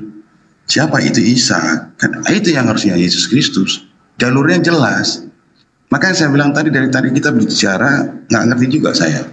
Nggak fokus, mutar sana, mutar sini, tanya saya, tanya sini. Dari Al-Quran juga tidak saya dapatkan satupun. Dari tadi Kristen doang, Alkitab. Kalau kita mau belajar pemahaman Alkitab, nggak apa-apa, saya ajarkan. Terus bicara tentang tadi hukum Taurat, itu kan sudah dikatakan juga di Galatia 3, bahwa Abraham itu hidup dan dibenarkan oleh iman. Kemudian datanglah Musa, manusia itu dibenarkan oleh hukum Taurat. Kedatangan Yesus Kristus itu mengembalikan manusia, itu diselamatkan oleh iman. Ini juga harus dimengerti, tertulis. Jadi kalau mau bicara, kita bicara ayatnya, kita pahami pelan-pelan, nggak apa-apa. Tapi kalau melompat sana lompat sini, terus saya tidak mendapat dalil dari Al-Quran tentang yang saya katakan tadi, saya pun bingung gitu. Terus yang paling susah saya tangkap tadi satu hal, tolong saya dibantu jawab ya. Katanya Paulus itu orang Nasrani. orang yang dikatakan melakukan banyak hal kejahatan. Saya tanya kamu, itu Siti Khadijah itu agamanya apa? Itu yang dinamakan, dikatakan yang dikatakan novel itu agamanya apa? Ini yang harus dimengerti, bicara jangan bibir licin. Terus kamu katakan bagian Nabi menikah dengan seorang yang sesat gitu. Pakai nalar yang benar dong. Jangan nanti malu sendiri gitu. Masa bagian Nabi menikahin orang sesat? Ya. Apakah itu Siti Khadijah bukan orang Nasrani? Apakah Waraqah bin Nawfal itu bukan orang Nasrani? Maka kalau berbicara hati-hati. Jangan seenak udahnya akhirnya malu sendiri. Coba kamu bayangkan seorang yang Nabi menikah dengan dikatakan si Nasrani itu begini. Coba bayangkan. Itu kadang-kadang harus dimengerti lah, ya. Jangan asal bibir licin aja. Oke lah, saya kalau kayak gini, saya ada lagi mau didiskusikan atau gimana? Ya, lanjut giliran saya ya. Lanjut. Oke, aku mau bahas dulu Paulus ya. Paulus Tunggu, itu bentar. Bu, Paulus itu gantian, murid dari Rabi Sebentar, Gamaliel. Sebentar, saya menjawab. Saya menjawab biar nanti saya pergi, malas saya. Paulus itu murid dari Rabi Gamaliel. Rabi yang sangat dihormati oleh orang-orang Yahudi. Dia adalah orang Yahudi yang taat dan sangat keras. Makanya dia membantai banyak orang Kristen pengikut jalan Allah. Kenapa? Karena dia merasa orang-orang Kristen ini tidak melakukan apa yang dilakukan oleh orang-orang Yahudi. Dia melepehkan Allahnya orang Yahudi. Itu si Paulus dulu namanya Saulus, sebelum diganti namanya Paulus. Harus paham nih, pemaknaan nama itu diganti apa dalam tradisi. Begitu cara berpikir. Ini menyampaikan sesuatu nggak sesuai dengan data. Iya, nanti saya sampaikan Lalu data. kemudian Sabar, Bu. untuk yang mengenai sunat dan Malah juga diambil tradisi-tradisi waktu yang saya. lain itu disepakati oleh semua para rasul yang diketuai oleh Rasul Petrus di Yerusalem. Paulus itu muridnya Gamaliel yang mana? Saya mau jawab. Gamaliel Lalu ketika sebentar Mas Indra Mose berikan saya waktu untuk menjawab pertanyaan Zuma. Berasumsi. Bang Indra Mose, sabar. Gamaliel ada Lalu, 3. Sunat itu tidak diberikan kepada non-Yahudi karena non-Yahudi tidak mengenal pemaknaan sunat itu yang bagaimana. Dan juga kalau kalian mau tahu data yang paling kejam lah yang menurut sejarah dunia. Apa? Closing aja lah. Ini enggak bagus. Closingnya adalah jangan menyalahkan Paulus. Jangan menyalahkan Paulus kalau misalkan kalian nggak tahu mengenai Paulus. Terima Sebentar, kasih. satu-satu. Yuk Bang Oke. Storymaker, malas gue. Naikin Oke. bunyi, naikin bunyi. Thank you ya. Selamat pagi, semoga hari bagus. Jangan kabur, saya mau tanya dulu. Jadi begini teman-teman. Jadi begini. Emang di dalam perjanjian baru itu ada tertulis Paulus itu mengaku sebagai murid Gamaliel. Tapi kita harus tahu Gamaliel itu, Rabi Gamaliel itu dalam sejarah Yahudi itu ada 3. Ada Gamaliel Ha'ehat, Gamaliel yang pertama, Gamaliel Haseni, Gamaliel yang kedua, dan Gamaliel Haslisi. Nah, itu yang mana? Harus jelas. Beda itu. Nah, sedikit saya mau menjawab yang tadi saya sampaikan, bahasanya Silakan. percaya orang dahulu itu maksudnya ini. Berarti memang Mbak itu tidak mencermati apa yang saya sampaikan, disangka kita tidak menjawab gitu ya. Ayatnya berbunyi seperti ini yang ada di dalam Yohanes 12:3-4. Lalu orang banyak itu kami tunggu dulu. Aduh, mati HP-nya. Tunggu dulu sekejap. Lalu orang banyak itu kami telah mendengar dari hukum Taurat bahwa Mesias tetap hidup selama-lamanya. Bagaimana mungkin engkau mengatakan bahwa anak manusia harus ditinggikan? Siapakah anak manusia itu? Nah, jadi jikalau Yesus itu dianggap Mesias, maka akan menjadi gugur perjanjian lama itu semuanya, ya. Karena apa? Menurut orang-orang yang bersaksi kala itu mengatakan bahwasanya menurut hukum Taurat bahwasanya Mesias itu tidak akan mati. Namun berbeda dengan Yesus alaihissalam, Yesus itu sendiri yang dianggap Tuhan, ya oleh Kristen itu mati di tiang gantungan. Gitu loh. Itu loh maksudnya. Jadi tolong kalau berdebat itu disimak baik-baik ya. Jangan asal nyerocos tapi malah terkesannya dongeng. Itu tidak elegan namanya. Pada terakhirnya dia mengatakan, wah kok ngantuk begini, padahal apa yang dia sampaikan semuanya itu ngarang cerita gitu ya. Memang Paulus itu adalah orang yang membatalkan dari hukum-hukum yang dibawa oleh Musa dan Yesus alaihissalam sendiri. Karena Halo.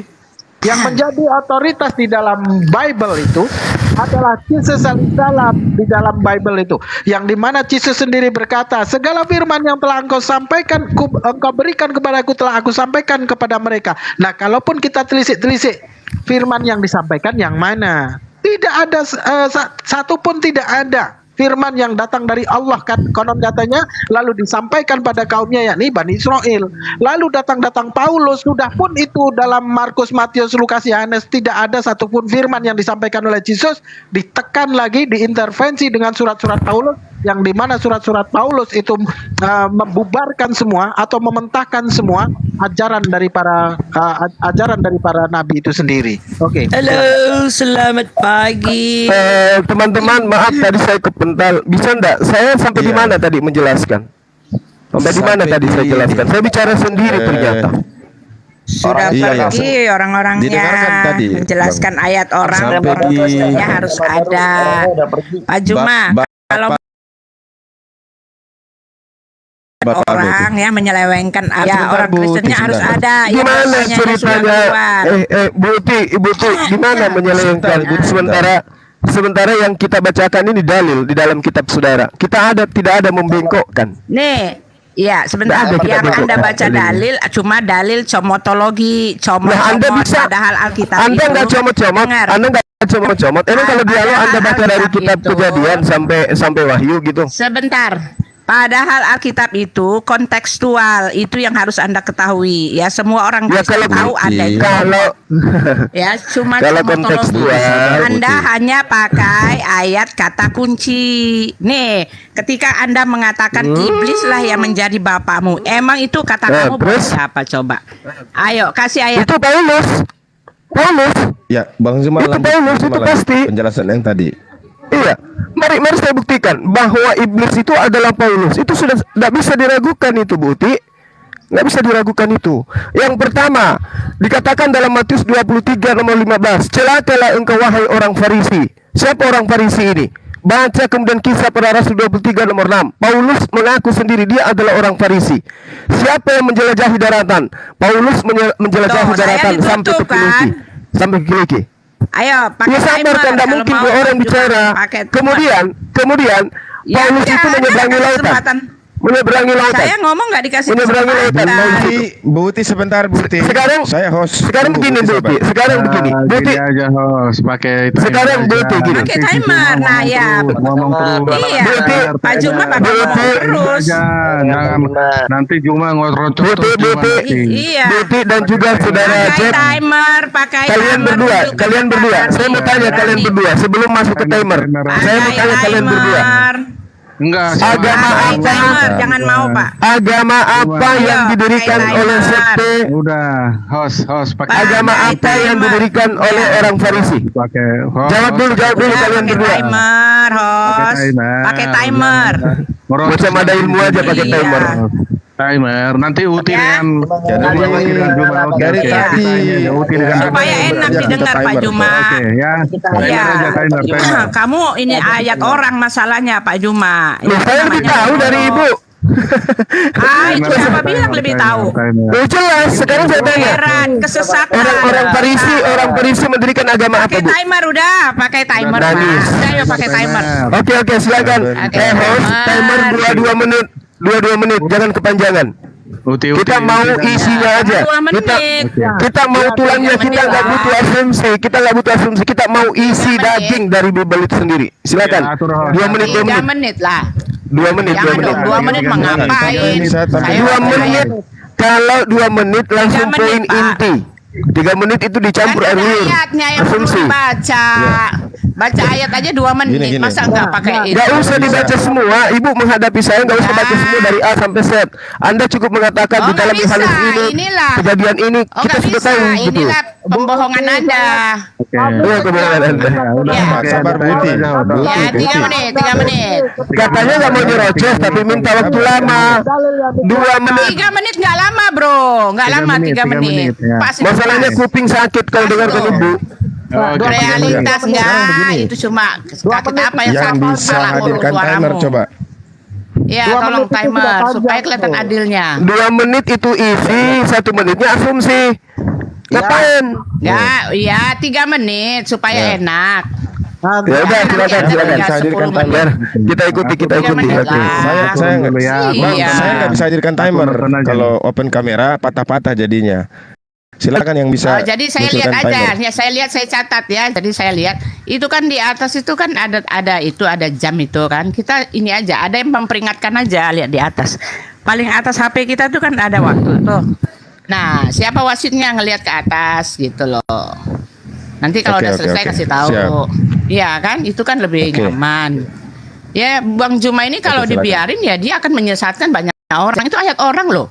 Yang Banyak ngasih yang tahu mu'alaf, punya rumah asumsi gitu dan kan. sesat. Ya. Orang yang Ya, meninggalkan jadi harus ada Kristen itu orangnya. bukan jadi sesat, meninggalkan Harus penyembahan ada orangnya, manusia itu bro, bukan sesat, itu mendapatkan kebenaran. Harus ada orangnya.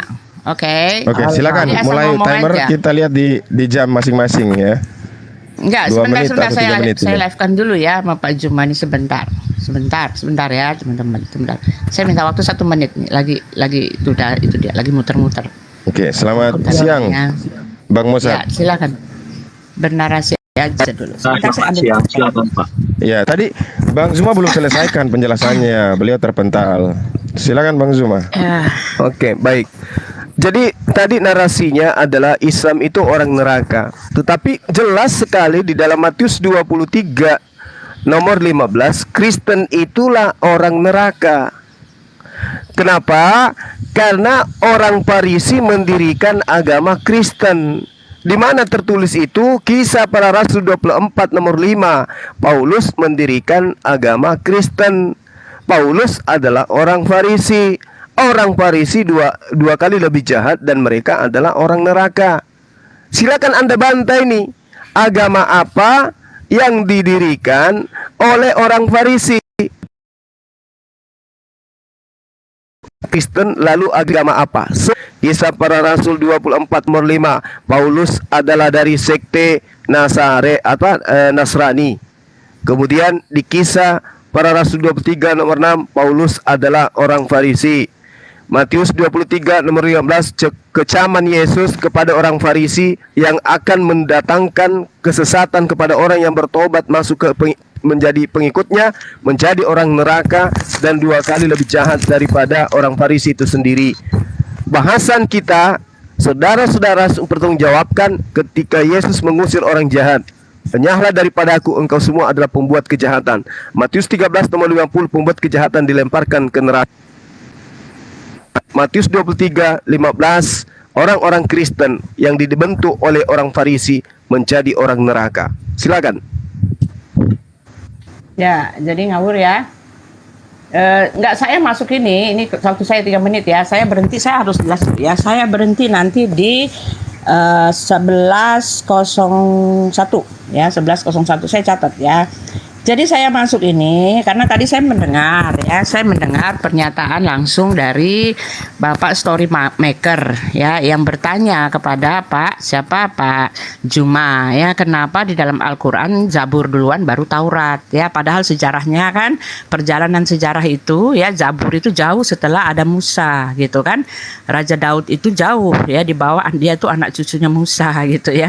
Nah, dari sini saya ingin sekali tahu ya, ingin sekali mendapat jawaban bagaimana mungkin katanya Allah yang mengatakan bahwa dialah yang ada di dalam kitab perjanjian lama itu, dialah Tuhannya orang Yahudi itu, ternyata nggak tahu ceritanya sendiri. Ini harus kamu jawab, ini krusial sekali. Inilah yang membuktikan apakah betul itu wahyu Tuhan atau itu wahyu manusia yang digadangkan dari Tuhan. Saya menunggu itu. Tetapi yang saya lihat tadi, Anda sudah langsung kelojotan setengah mati, lari-larinya ke Paulus. Nah, kalau soal Paulus, Yesus itu sudah mengindikasikan mana nabi palsu, mana nabi yang betul. Ya, dan Paulus sama sekali tidak masuk dari kriteria nabi palsu yang Yesus katakan. Ya, justru Paulus itu dia menggenapi dari semua yang disebut tentang rasul-rasul yang berasal daripada Tuhan itu sendiri. Ya, bahkan dia juga menerima pengutusan dari Yesus. Jadi kamu itu asal serobot aja gitu. Pertanyaan saya harus kamu jawab itu, bagaimana mungkin Tuhanmu salah mengenai sejarah. Sedangkan di dalam Hud 120 dia mengatakan dia ada di dalam sejarah-sejarah itu. Itu loh yang harus kamu jawab. Dia ada di sejarah itu dan dialah yang memimpin sejarah di dalam orang-orang Yahudi itu. Lalu ketika dia ceritakan sejarah yang sudah tercatat, yang sudah baku, yang merupakan kebenaran yang dicatat, yang sudah ada di buku gitu kan, dan tak pernah diganggu-gugat oleh orang Yahudi itu, lalu kenapa beda? Ini kan pembuktian yang sah-sahnya bahwa yang mengatakan dia terima wahyu itu ya bukan Tuhan dari yang di perjanjian lama. Itu harus kamu jawab, jangan nyerang-nyerang orang Kristen melulu. Dan yang kamu serang sendiri juga ngawur semua itu. Iblislah yang menjadi bapamu, kamu gak lihat konteksnya. Siapa itu? Yang gak percaya di atasnya, ayat Yohanes 8 ya. Yohanes 8 ayat 42, kata Yesus kepada mereka, jikalau Allah adalah bapamu, gitu kan. Ya, sekali lagi dia bilang, jikalau Allah adalah bapamu, kamu akan mengasihi aku. Sebab aku keluar dan datang dari Allah. Jelas ini yang menulis Rasul Yohanes. Rasul Yohanes ini punya misi-misi. Rasul Yohanes yang mengatakan perkataan Yesus itu dia ambil semua. Yang menerangkan pengakuan Yesus, dia itu datangnya dan keluar dari Allah. Dia itu firmannya Allah. Yang gak percaya itu iblis menjadi bapamu. Dan itu justru untuk kamu. Lah kenapa kamu lari-larikan kepada Paulus? Ya, hanya karena Paulus mengatakan aku sebagai bapak. Bapak huruf kecil. Bapak huruf kecil di situ kan jelas dia katakan pendidikmu di bumi. Dia hanya pendidik, bapak seorang pendidik, bukan bapak Tuhan yang disembah. Itu kan kamu ngawur. Dari situ aja kita udah lihat. Aku menuntut kamu untuk memberitahukan kepada diriku, apakah betul itu wahyu Tuhan ketika yang namanya Tuhan menceritakan sejarahnya lupa-lupa gitu loh. Salah, nggak betul. Ya. Di mana-mana perjanjian yang ditulis ya, kitab tanah itu ditulis oleh Musa, dan Musa lah yang menulis semua perjalanan Abraham, perjalanan dia juga. Lalu setelah anak cucunya Musa baru ada Daud. Lalu kenapa Zabur duluan baru Musa, baru kitab tanah? Itu kan nggak lucu gitu loh, aneh gitu loh. Kamu jawab itu. Ini pertanyaan krusial, harus dijawab. Karena disinilah titik vitalitasnya, ya, fatalitasnya. Ya, apakah ini membuktikan bahwa ini betul wahyu Tuhan atau tidak gitu loh. Itu yang harus kamu jawab. Saya ngejar itu karena itu tadi, bukan kamu peloncotan gitu. Ya. Kami sudah jawab. Nanti gantian ya. Jangan nangis kalau kami menjawab. Oke, silakan Akhi, silakan antum dulu. Atau saya dulu yang kalau saya kan agak gagap. Jadi antum belakangan. Orang saya sama Pak Juma kok. Kalau kayak lawan dua ya saya mau orang Kristen satu lagi dong biar sama. Itu ada Mozat. Oh iya, Mozat. Ya, silakan Mozat. Mantap Pak Mozat. Silakan Pak Mozat. Silakan. Saya duluan ya. Oke, bentar. Mungkin bisa diminta izin perbesar layar saya.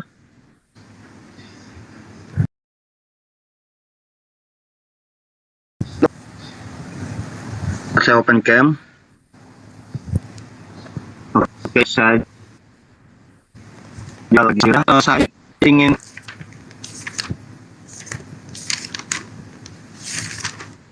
membaca ayat 18. Yesus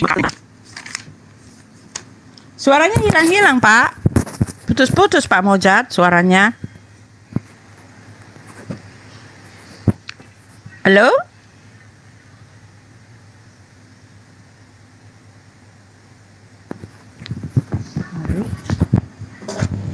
Halo Bang Mozat, putus-putus suaranya. Suara saya jelas. Nggak ada Pak Mozat. Suaranya nggak ada belum Pak. Betulin dulu. Saya tutup kamera aja. Iya, tutup Pak. Oh iya. Tes. Oke ya, saya tutup kamera aja kayaknya. Jadi begini biar jelas, di Matius 16 ayat 18 Yesus berkata begini. Dan aku pun berkata kepadamu, engkau adalah Petrus, dan di atas batu karang ini aku akan mendirikan jemaatku, eklesiaku, gerejaku, dan alam maut tidak akan menguasainya. Jadi jelas bahwa kekristenan itu dibangun dari Petrus, paus pertama. Kekristenan adalah Petrus, bukan Paulus. Nah, jadi tuduhan Bang Suma tadi bahwa Paulus yang menciptakan Kristen, tidak. Ini Yesus sudah mengatakan dia akan membangun jemaatnya. Lalu kita lihat apa kata Petrus kepada Paulus. Dalam kitab 2 Petrus 3 ayat 15, Petrus mengatakan begini dalam suratnya. Anggaplah kesabaran Tuhan kita sebagai kesempatan bagimu untuk beroleh selamat. Seperti juga Paulus, saudara kita yang kekasih, telah menulis kepadamu menurut hikmat yang dikaruniakan kepadanya. Petrus sendiri yang disuruh Yesus untuk membangun gerejanya Yesus tidak mengatakan Paulus sesat. Nah, tetapi apa yang Petrus katakan soal penyesatan, kita baca di 2 Petrus 2 ayat 1. Berbunyi begini, sebagaimana nabi-nabi palsu dahulu tampil di tengah-tengah umat Allah, demikian pula di antara kamu akan ada guru-guru palsu. Mereka akan memasukkan pengajaran-pengajaran sesat yang membinasakan. Bahkan mereka akan menyangkal penguasa yang telah menebus mereka. Petrus mengatakan dengan sangat jelas bahwa pengajaran sesat itu adalah pengajaran yang menyangkal penguasa yang telah menebus kita. Jadi asumsi Bang Suma mencomot ayat lalu mengatakan bahwa Kristen itu didirikan oleh Paulus, Paulus sesat dan sebagainya, itu hanyalah hoaks atau asumsi. Soal Farisi tadi yang disinggung oleh Bang Suma tahu nggak Farisi itu apa? Farisi itu adalah sebuah denominasi dalam agama Yahudi. Nah, kata Farisi itu berasal dari kata prosim. Itu artinya penjelasan atau menjelaskan. Jadi Farisi itu artinya orang yang menjelaskan tentang apa? Tentang Taurat. Jadi di Yahudi itu ada denom Farisi, ada denom Saduki. Nah, itu bukan mereka yang membuat agama kekristenan. Oke, karena Matius 16 ayat 18, Yesus sudah mengatakan sangat jelas, Petrus, kau akan membangun eklesiaku, jemaatku, dan alam maut tidak akan menguasainya. Dan Paus pertama kekristenan itu Paus pertama kekristenan itu Simon Petrus, Pak, bukan Paulus. Oke, itu aja dari saya, Pak. Silakan. Oke. Silakan. Ini jadinya bukan 2 menit jadinya, tapi nggak apa-apa. 3 Pak Musa jadinya 2 3 Pak Musa dulu. mulai. Ya enggak, jadi gini. Adilnya gitu. Bu Uti gini. Supaya adil. Apa yang Ibu terangkan itu Al-Quran sudah menguraikan. Di dalam Al-Quran jelas diterangkan bahwa tentang susunan daripada kitab Allah yang datang kepada para nabi itu dijelaskan Nabi Musa yang menerima Taurat. Al-Quran surah Al-Isra, Nabi Musa menerima Taurat. Kemudian diterangkan di ayat berikutnya Nabi Daud menerima Mazmur. Lalu kemudian diterangkan lagi berikutnya Isa menerima Injil. Anda mendapatkan di mana diterangkan bahwa Zabur duluan diturunkan baru Torah, itu di mana tertulis? Jadi jangan asal memfitnah. Kemudian saudara Mossad, Anda mengatakan pendiri Kristen itu Petrus. Ilmu dari mana Anda dapatkan? Petrus itu di dalam pengajaran Paulus sendiri, Galatia 2 nomor 8, jelas Petrus untuk orang-orang bersunat. Lalu kapan Petrus mendirikan gereja untuk orang-orang yang tidak bersunat? Sedangkan kitabnya Petrus di dalam pengajaran sebagai Yahudi, praktis Yahudi, Yehezkiel 44 nomor 9, orang-orang yang tidak bersunat tidak boleh masuk ke tempat ibadahnya orang Yahudi. Lalu Petrus mendirikan gereja gitu. Cobalah Anda menggunakan narasi yang sehat dulu. Paulus sendiri mengatakan dalam Galatia 2 nomor 14, jelas sekali bahwa orang-orang yang tidak bersunat adalah orang yang hidup secara kafir. Apa mungkin Petrus mendirikan tempat ibadah untuk orang-orang kafir? Apa mungkin? Sementara dia mendapatkan pengajaran dari gurunya Yesus di dalam Yohanes 7 nomor 49, Yesus di tengah-tengah murid-muridnya mengenal hukum Taurat adalah orang-orang terkutuk. Lalu kemudian Yesus berpesan kepada Petrus di dalam Matius 10 nomor 5 nomor 6, jangan engkau pergi ke tempat orang-orang yang tidak bersunat. Anda memfitnah dia, mendirikan sebuah gereja untuk orang-orang yang tidak bersunat.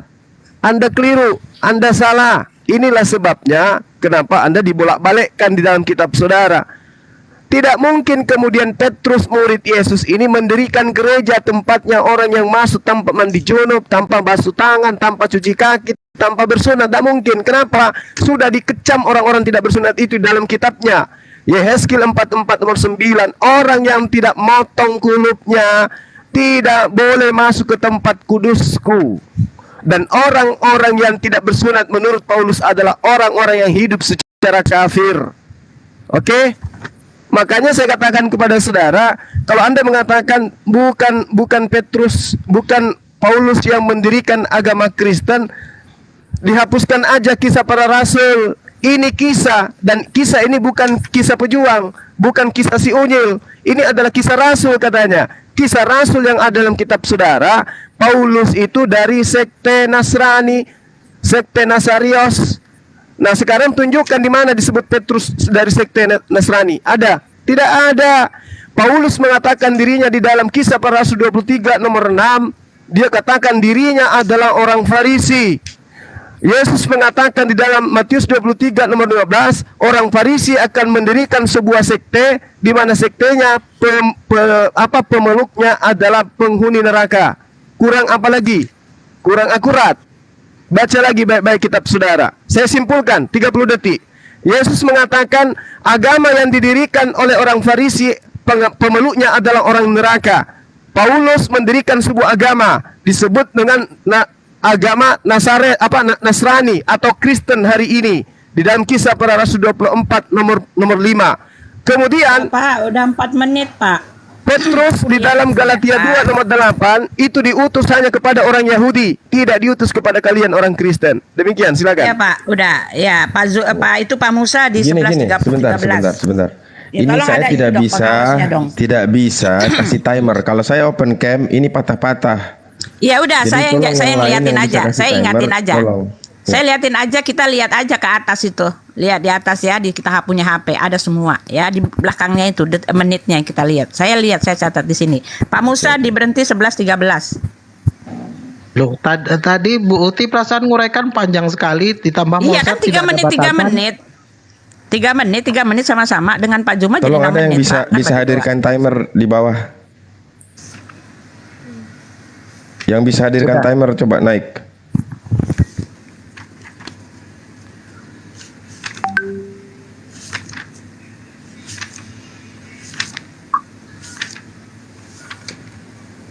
Udah Pak, begitu aja Pak, lihat aja. Kan saya ingatkan. Oke, silakan. Iya, Oke, ya, kan sudah. saya ingatkan. Nah, seperti apa yang dikatakan Bu Uti tadi dengan Moset, ya, bahwasanya yang mendirikan jemaat Yesus menjadi seorang Kristen itu adalah siapa tadi? Lupa saya, tiba-tiba lupa. Nah, Petrus. Petrus katanya. Tidak ada satupun yang dimana Petrus itu menjadi bagian murid Yesus, menjadi membawa sebuah kitab yang dimana gereja mengesahkan itu, bahkan membatalkan dari apa yang dituliskan oleh Petrus itu sendiri yang dinamai Injil Petrus. Nah, mari kita lihat siapa Paulus itu dan Kristen itu berasal dari mana. Ketika di Kisah Para Rasul 2:3-6 dikisahkan di sana. Jadi seluruh kaum Israel harus tahu dengan pasti bahwa Allah telah membuat Yesus yang engkau salibkan itu menjadi Tuhan dan Kristus. Berawal Yesus menjadi Tuhan, inilah Paulus dari Kisah Para Rasul 2:3-6. Itu jelas. Lalu kita akan tengok bagaimana Paulus membuat agama Kristen. Di Kisah Para Rasul 11:26, mereka tinggal bersama-sama dengan jemaatnya, yaitu 1 tahun lamanya sambil mengajar banyak orang di Antioquia. Murid-murid itu pertama kali disebut Kristen. pertama kali. Jadi tidak ada si Petrus membawa agama Kristen, tidak ada si Petrus mendirikan jemaat lalu dikata Kristen, tidak ada. Semua berasal dari Paulus, yang dimana Paulus mementahkan semua hukum-hukum yang Yesus sendiri bawa dari estafet kenabian yang berasal dari para nabi, yakni Musa alaihissalam. Nah, ketika Bu Uti mengatakan, wah, apakah Allah itu lupa memberikan informasi? Bukankah di dalam Bible pun demikian? Ketika ulangan itu ditulis jauh setelah Musa itu mati, apakah Musa itu mati lalu bangkit lagi lalu menulis ulangan itu yang dimana dia menceritakan atas kematiannya sendiri? Oke, saya rasa itu cukup. Oke, baik, silakan yang lain. Diperhatikan waktunya nanti, ya. Saya berhenti di 11:16 ya. Pas mau 17 baru saya berhenti ya, karena itu pas menit. Ya, jadi cuma harus memberi jawab kenapa harus begitu ya. Karena jelas dikatakan Anda larinya tadi kepada bahwa Musa diberikan kitab Taurat ya, lalu Daud diberikan kitab Zabur, bahkan Injil ya, Isa diberikan kitab Injil, bahkan Allah sendiri mempunyai kitab ya yang di Lauh Mahfuz dan diturunkan kepada Nabi Muhammad secara berangsur-angsur selama 20 tahun. Nah, ketika Anda menyasar-nyasar bahwa doktrin Anda atau pengajaran dari Allah yang mengatakan Musa diberikan kitab Taurat, itu enggak ada di tempat kami, Pak. Tidak pernah Musa menerima satu kitab turun dari langit atau turun seperti diturunkan kepada Nabi Muhammad secara berangsur-angsur. Oh, tidak pernah. Jadi jelas ini bagaimana mungkin Anda mengatakan Tuhan Anda adalah Tuhan kami ketika dia salah memberitahukan informasi sejarah yang pernah dia lakukan bersama bangsa-bangsa orang-orang Israel terdahulu ya, sedangkan dia sendiri mengatakan dia ada di tempat itu. Ini yang harus merupakan pertanyaan krusial yang harus kamu jawab, kamu kasih klarifikasi. Karena kalau tidak terjawab, Anda harus menerima fakta bahwa itu jelas bukan dari Tuhan. Itu adalah bukan wahyu ya, itu adalah wahyu yang dari Nabi Anda sendiri ya, karena hanya manusia yang bisa salah, Tuhan tidak pernah bisa salah. Anda harus ketahui itu ya. Lalu Anda nyasar-nyasar ya, Yesus sudah bilang ya, saya sudah bilang juga bahwa Paulus tidak masuk ke dalam kriteria nabi palsu ya kan, betul-betul tidak masuk ke dalam kriteria nabi palsu ya, karena Yesus jelas mengatakan nabi-nabi palsu itu ya adalah, kamu bisa lihat dengan dia ya, dia yang menyangkal ya, yang menjadi iblis itu adalah dia yang menyangkal di dalam Yohanes 8 tadi yang kamu gadang-gadangkan itu, yang menyangkal bahwa dia datang, Yesus itu datang dan keluar dari Bapa itu sendiri, yang menyangkal bahwa Yesus itu adalah firman yang keluar dari Bapa yang nuzul menjadi Yesus itu sendiri. Jelas ayat 8 itu, Yohanes 8 ditulis oleh Yohanes itu mengatakan seperti itu. Jadi iblis itu yang menjadi bapakmu ketika kamu menyelewengkan ayat orang gitu loh ya. Lalu di dalam Kisah Para Rasul 26 dikatakan bahwa di Antiokhia lah Paulus memberi nama Kristen. Anda harus baca di dalam Kisah Para Rasul pertama ya. Di situ ketika Yesus sudah naik ke sorga, orang-orang sudah bersekutu ya kan, orang-orang sudah membentuk satu gereja. Sekali pelayanan 3.000 orang dibaptis ya, terus menerus, sehingga terbentuklah satu pengajaran yang didirikan atau yang diajarkan oleh para rasul, yaitu Rasul Petrus yang menjadikan kepalanya. Tetapi belum ada gelarnya, belum ada namanya, tetapi persekutuan yang disebut Kristen itu sudah ada sejak awal. Anda baca itu ya, pertumbuhan gereja itu luar biasa, pesat sekali. Lalu di Antiokhia baru ada namanya, yaitu Kristen, artinya pengikut Kristus ya. Itu yang harus Anda ketahui ya. Jadi Anda ini ngawur sengawur-ngawurnya bro ya, ngaco ya. Lalu apalagi tadi ya, Anda mengatakan bahwa jadi seluruh ya Pak Musa, jadi seluruh manusia harus tahu ya bahwa Kristus ya, Tuhan telah di situ menjadi mengangkat Kristus sebagai Israel. Tuhan gitu kan. Nah, ya itu ya. Ya, Israel harus tahu. Ya, ini Israel harus tahu. Itu Anda harus tahu ya. Tuhan itu ketika Yesus dia naik ke sorga, disitulah Yesus mengatakan segala kuasa telah diberikan kepadaku, Matius 28, ya kan, baik di bumi dan di sorga. Itulah sebabnya dia disebut Tuhan, karena dengan kematiannya segala keselamatan tidak ada di dalam siapapun juga, sesuai dengan yang dibicarakan oleh Petrus sendiri. Dan keselamatan tidak ada di dalam siapapun juga, ya. Ngawur ya, percaya ngawur. Bang, Silakan. ini coba hadirkan timer tolong. Bang siapa tadi nih? Bang Royce, ya oke. Oke, giliran saya ya. Saya langsung aja. Oke, Ya, silakan timer berjalan. Timer Jadi mulai. memang jelas bahwa Suma dan Pak Musa ini mereka comot-comot ayat. Jadi jelas dikatakan Suma tadi mengambil Yehezkiel, kitab perjanjian lama, untuk mau mendeskripsikan Kristen.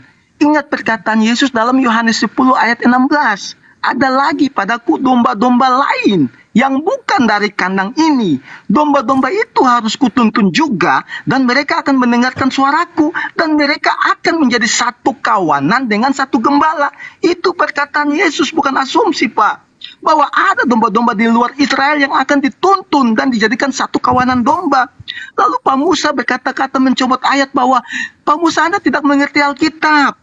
Anda mau bolak-balik ayat bagaimana? Kalau Anda tinggal di bumi, sejarah membuktikan keuskupan pertama Roma itu adalah Petrus, bukan Paulus. Paus pertama kekristenan adalah Petrus. Itu kenyataan yang terjadi, bukan asumsi seperti Anda katakan, itu hanya asumsi.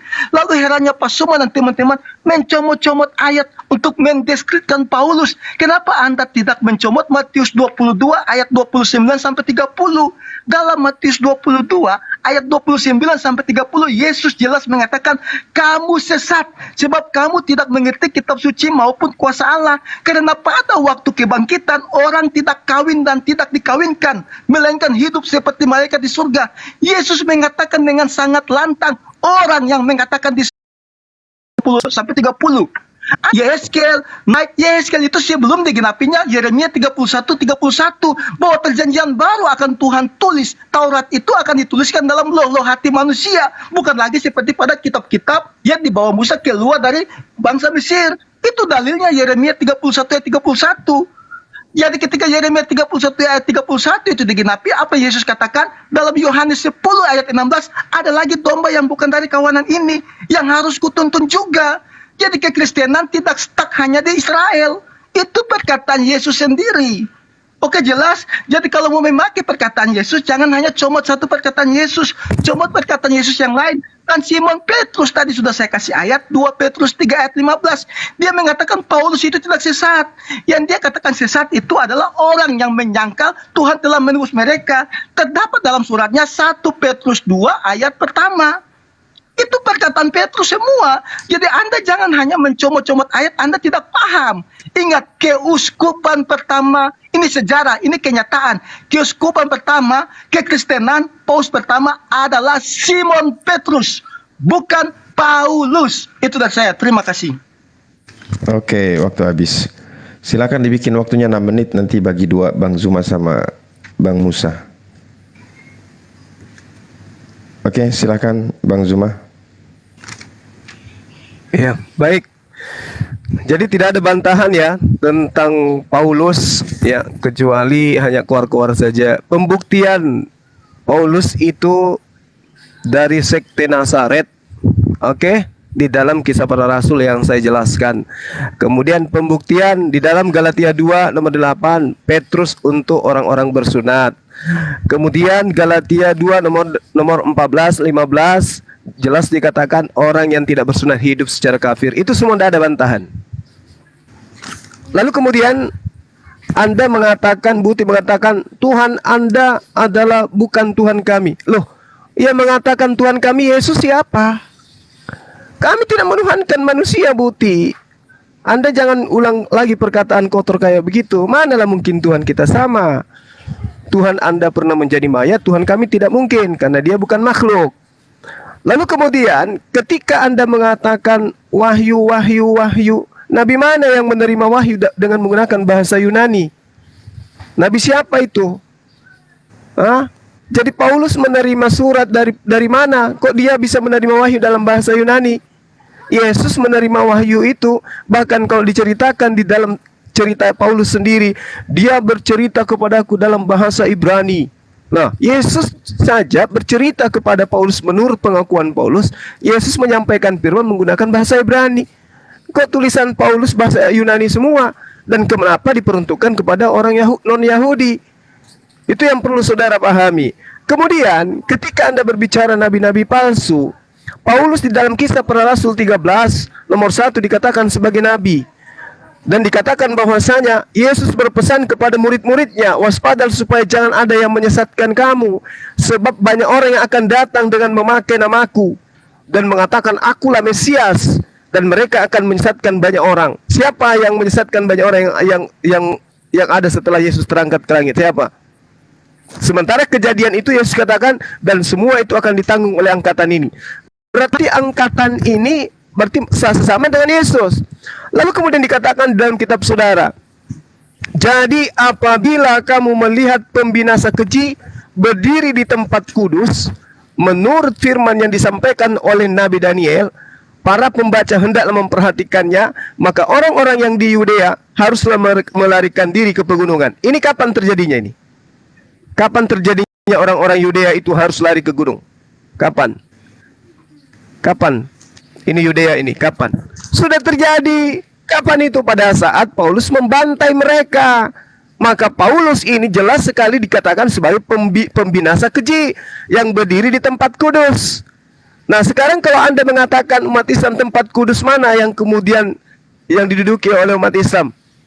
Tempat kudus mana yang kemudian? Yang jelas dan fakta yang terjadi adalah Paulus kemudian ini yang dikecam.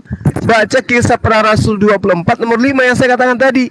Saya bukannya mencomot-comot, saya hanya memberikan intisari aja, ya, bahwa Paulus itu adalah orang Farisi, Paulus adalah orang yang mendirikan Kristen, dan orang Kristen itu akan masuk ke dalam neraka. Bantai itu, silakan saudara Ali Musa. Silakan, Bang. Saya sebenarnya geli debat sama orang-orang Kristen ini ya. Hanya mengatakan, kamu tidak tahu, dan hanya comot-comot ayat. Namun ketika kalian memaparkan dari apa yang menjadi keimanan kalian untuk meyakinkan kami bahwasanya Yesus itu adalah Tuhan, kalian juga comot-comot ayat. Ya, tidak ada satupun dari kalimat-kalimat yang kalian bantah dari ayat per ayat, melainkan hanya sebuah comot-comot yang dimana kalian asumsikan tidak sesuai dengan pengajaran para nabi itu sendiri. Nah, ketika Yesus mengajarkan untuk manusia menyembah Allah lah satu-satunya yang benar, datang Paulus menjadikan Yesuslah sesembahan dan Tuhan bagi orang-orang Kristen itu sendiri. Ajaran dari nabi yang mana? Kapan pula Allah memerintah di bangsa Yunani untuk bangsa Israel sehingga ada kitab suci yang bertuliskan yang berbahasa Yunani. Nah, jikalaulah Kristen itu benar dan menjadikan Yesus itu tokoh utama sebagai penebusan dosa, namun di situ tidaklah dikata penebus bagi Kristen, melainkan bagi orang banyak, bukan untuk Kristen. Lalu Kristen mengatakan bahwasanya hanyalah Kristen yang dapat selamat. Selamat dari mana? Sedangkan Yesus sendiri tidak pernah mengajarkan agama yang namanya Kristen. Apalagi persoalan-persoalan tentang apa yang tertulis di dalam Wahyu maupun yang ada di dalam surat-surat Paulus. Dan masih ada ya, saya gugup kalau pakai timer ini. Nah, terus perihal masalah kekuasaan kata si Moses tadi, ya, dia ngarang bebas. Ketika Yesus sendiri berkata, ketika seorang ibu mendatanginya untuk memintakan bagi kedua anaknya untuk duduk di sebelah kiri dan sebelah kanannya saja, Yesus tidak mampu memberikannya. Jikalau dia Tuhan, tentu dia akan dengan lapang mengatakan silahkan duduk. Tapi Yesus berkata, cawanku memang akan kamu minum, tapi untuk duduk di sebelah kiri dan sebelah kananku, aku tidak berhak memberikannya. Hanya Allah saja yang dapat memberikannya bagi siapa yang ia kehendakinya. Lalu di mana letak kekuasaannya? Jadi kalau cerita masalah comot-comot, kalian comot-comot dan kalian artikan sendiri, kalian simpulkan sendiri yang terlepas dari konteks, terlepas daripada ajaran para nabi. Oke, monggo, silakan. Oke, waktu habis. Silakan dibagi 2 lagi ya, 6 menit. Ya, Silakan. Iya ya, ya saya duluan ya. Jadi benar ya, Pak Musa ini kata Pak Musa ini ngawur ya. Pak, Anda pula belum punya ilmu Pak, kemana-mana ya kayaknya ya. Ya kami orang Kristen percaya ya, tahu banget apa yang Anda pakai itu nggak cuma orang-orang yang nggak berilmu ya. Ya, lalu Anda mengatakan tadi ya, Tuhan Anda bukan Tuhan kami, Tuhan Anda itu makhluk. Nah ini yang namanya tepu-tepu, cocokologi. Ya kami mempunyai Alkitab, Perjanjian Lama, Perjanjian Baru, dan Perjanjian Lama, Perjanjian Baru itu bercerita tentang karya Bapa kami Elohim ya, yang diklaim oleh Tuhan Anda bahwa dia adalah Elohim. Kenapa harus mengklaim bahwa dia adalah Elohim? Karena dia sendiri mengatakan kitab-kitab yang dulu itu adalah cahaya, kitab-kitab yang dulu itu adalah kebenaran, lalu ingin ada di sana. Tetapi ketika dia menceritakan sejarah yang dia konfirmasikan ya di dalam Taha 133 itu ya, dia mengatakan bahwa dia ada di dalam sejarah, lalu buktinya ada di sejarah, ternyata salah semua ya. Musa tidak menerima kitab Taurat ya, Daud tidak menerima kitab Jabur. Ini yang harus Anda pertahankan Pak ya, bukan berarti Anda menyerang-nyerang secara membabi buta ya, menjawab pertanyaan dengan menyerang secara membabi buta, lalu kami lupa gitu bahwa Anda sebetulnya tidak bisa menjawab, sama sekali tidak bisa menjawab, karena jelas Al-Quran telah mengindikasikan bahwa Isa itu sendiri ada di dalam kitab terdahulu, kitabnya Musa, ada di zamannya Musa. Nah ini pertanyaan yang jelas harus Anda jawab. Bagaimana mungkin Tuhan tidak tahu kalau itu adalah Yesus? Yesus tidak hidup di kitabnya di zamannya Musa ya. Oleh sebab itu dia mengatakan bahwa Maryam itu saudaranya Harun, karena jelas satu-satunya yang bernama Harun di dalam Alkitab itu adalah saudaranya Musa. Enggak ada lain yang namanya Harun itu di dalam Alkitab selain imam besar yang dipilih oleh Elohim itu sendiri untuk mendampingi Musa. Dialah satu-satunya imam ya kan. Jadi di luar keturunan Harun itu tidak bisa disebut imam. Ini yang tidak dimengerti. Anda harus jawab itu ya, atau Anda harus percaya, Anda harus akui kepada saya bahwa Isa yang dimaksud atau semua nabi-nabi yang dimaksud di tempat kami bukanlah yang ada di Alkitab, karena kami menyembah Tuhan yang disembah oleh nabi-nabi kami, Nabi Musa ya, yaitu Elohim Bapa Yod He Vav He ya. Dia adalah Allah yang Tritunggal, dan dia berkata bahwa dia berkehendak di dalam Alkitab ya, di dalam Yesaya dia mengatakan ya, saya baca dulu ya, kalau baca ayat tolong di ini dulu sebentar aja ya. Ya, dia berkehendak untuk menyelamatkan umatnya dengan menebus umatnya. Dan ketika dia telah menebus umatnya di dalam Yesaya 46 ayat 9, ingatlah hal-hal yang dahulu. Tolong diberhentikan dulu Pak, masa itu ya, ingatlah hal-hal yang dahulu sejak purbakala, bahwa ya kan akulah Allah yang tidak ada yang lain ya, Akulah Allah dan tidak ada yang seperti aku yang memberitahukan dari mulanya hal yang kemudian dan dari zaman purbakala apa yang belum terlaksana, yang berkata keputusanku akan sampai dan segala kehendakku akan kulaksanakan. Kehendaknya apa? Kehendaknya di dalam Yesaya 55 dia mengatakan dia telah mengeluarkan firman-Nya dan firman-Nya itu akan melaksanakan segala kehendaknya. Kehendaknya apa? Kehendaknya yaitu di dalam Yesaya 41. Dialah yang menebus kami, ya kan? Dialah yang menjadi juru selamat kami. Dengan cara apa dia menebus kami? Dengan cara menjadi anak manusia. Dan bahkan dia itu akan dibawa ke pembantaian, digiring ke dalam pembantaian. Ya, dan dia akan merupakan korban penebus salah. Ini Tuhan yang kami sembah, Tuhan Elohim Bapa yang berkarya lewat penyelamatannya di dalam diri Yesus Kristus. Dan ketika dia telah menyelamatkan umatnya, keselamatan hanya ada di dalam diri Yesus Kristus. Oleh sebab itu dia disebut Tuhan penguasa alam semesta ini, karena keselamatan tidak ada di dalam diri siapapun juga. Ini yang Anda tidak ketahui. Jadi jangan Anda mau comot Tuhan kami,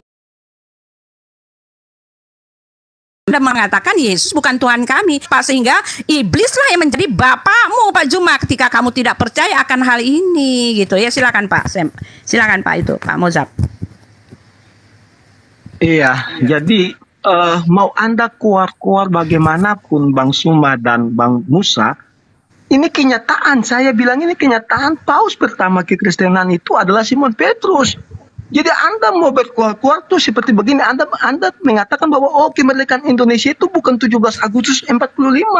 Padahal kenyataan yang terjadi itu kemerdekaan Indonesia itu 17 Agustus 45. Yang saya ngomong ini kenyataan. Paus pertama kekristenan, keuskupan pertama kekristenan di Roma adalah Simon Petrus. Lalu Anda kuat-kuat dengan Paulus. Ingat Kisah Para Rasul 9, saya baca ya Kisah Para Rasul 9 dari ayatnya yang ke 11. Tuhan datang di Ananias, Yesus datang di Ananias, pergi untuk melegalisasikan Paulus, bahwa dia akan memakai Paulus. Dalam ayat ke-13, jawab Ananias, Tuhan, dari banyak orang yang telah kudengar tentang orang itu, betapa banyaknya kejahatan-kejahatan. Ananias juga tidak mau Paulus ini pakai Tuhan. Tetapi pada ayat 15, tetapi firman Tuhan kepadanya, pergilah sebab orang ini adalah alat bagiku untuk memberitakan namaku. Tuhan sudah mempersiapkan sesuatu untuk Paulus, dan itu juga dilegalisasi oleh murid-murid Yesus yang lain. Saya lebih percaya orang yang makan dan tidur bersama-sama dengan Yesus daripada Anda yang mencoba mencari kesalahan Alkitab. Tentu saja apa yang Anda katakan itu salah. Jelas bahwa Simon Petrus mengatakan Paulus itu saudara kita yang juga diberikan hikmat yang sama. Lalu Anda bawa-bawa Yunani, bahasa Yunani. Anda lihat pada hari Pentakosta pertama Roh Kudus turun, semua murid-murid itu bisa berbagai macam bahasa. Saat itu Yunani adalah bahasa internasional.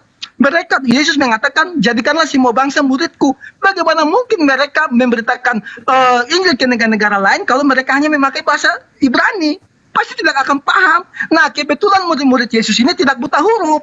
Mereka pintar-pintar, makanya mereka memakai bahasa Yunani. Agar apa? Orang-orang di luar Israel bisa mengerti dan menerima Injil. Karena Yesus mengatakan, pergilah jadikanlah semua bangsa muridku. Dan baptislah mereka dalam nama Bapa, Anak, dan Roh Kudus. Jadi mereka pintar. Jadi itu Yunani bahasa internasional. Gitu ya. Kalau tidak ditulis bahasa Yunani, kita sampai sekarang mungkin nggak jadi Kristen. Oke, waktu habis. Silakan Bang Zuma, Bang Musa. Allahu Akbar, katanya tidak buta huruf, tapi wahyu Tuhannya bahasa Ibrani dirubah menjadi bahasa Yunani. Oke. Saudara bermimpi dengan mengatakan paus pertama adalah Simon Petrus. Mimpi Anda itu, ya, mimpi di siang bolong, mimpi dalam keadaan tidak tidur Anda. Bagaimana mungkin kemudian seorang Yahudi bisa menjadi pemuka orang non-Yahudi yang tidak bersunat, yang makan babi, ibadah hari Minggu, nyembah manusia? Hanya karena namanya sama gitu.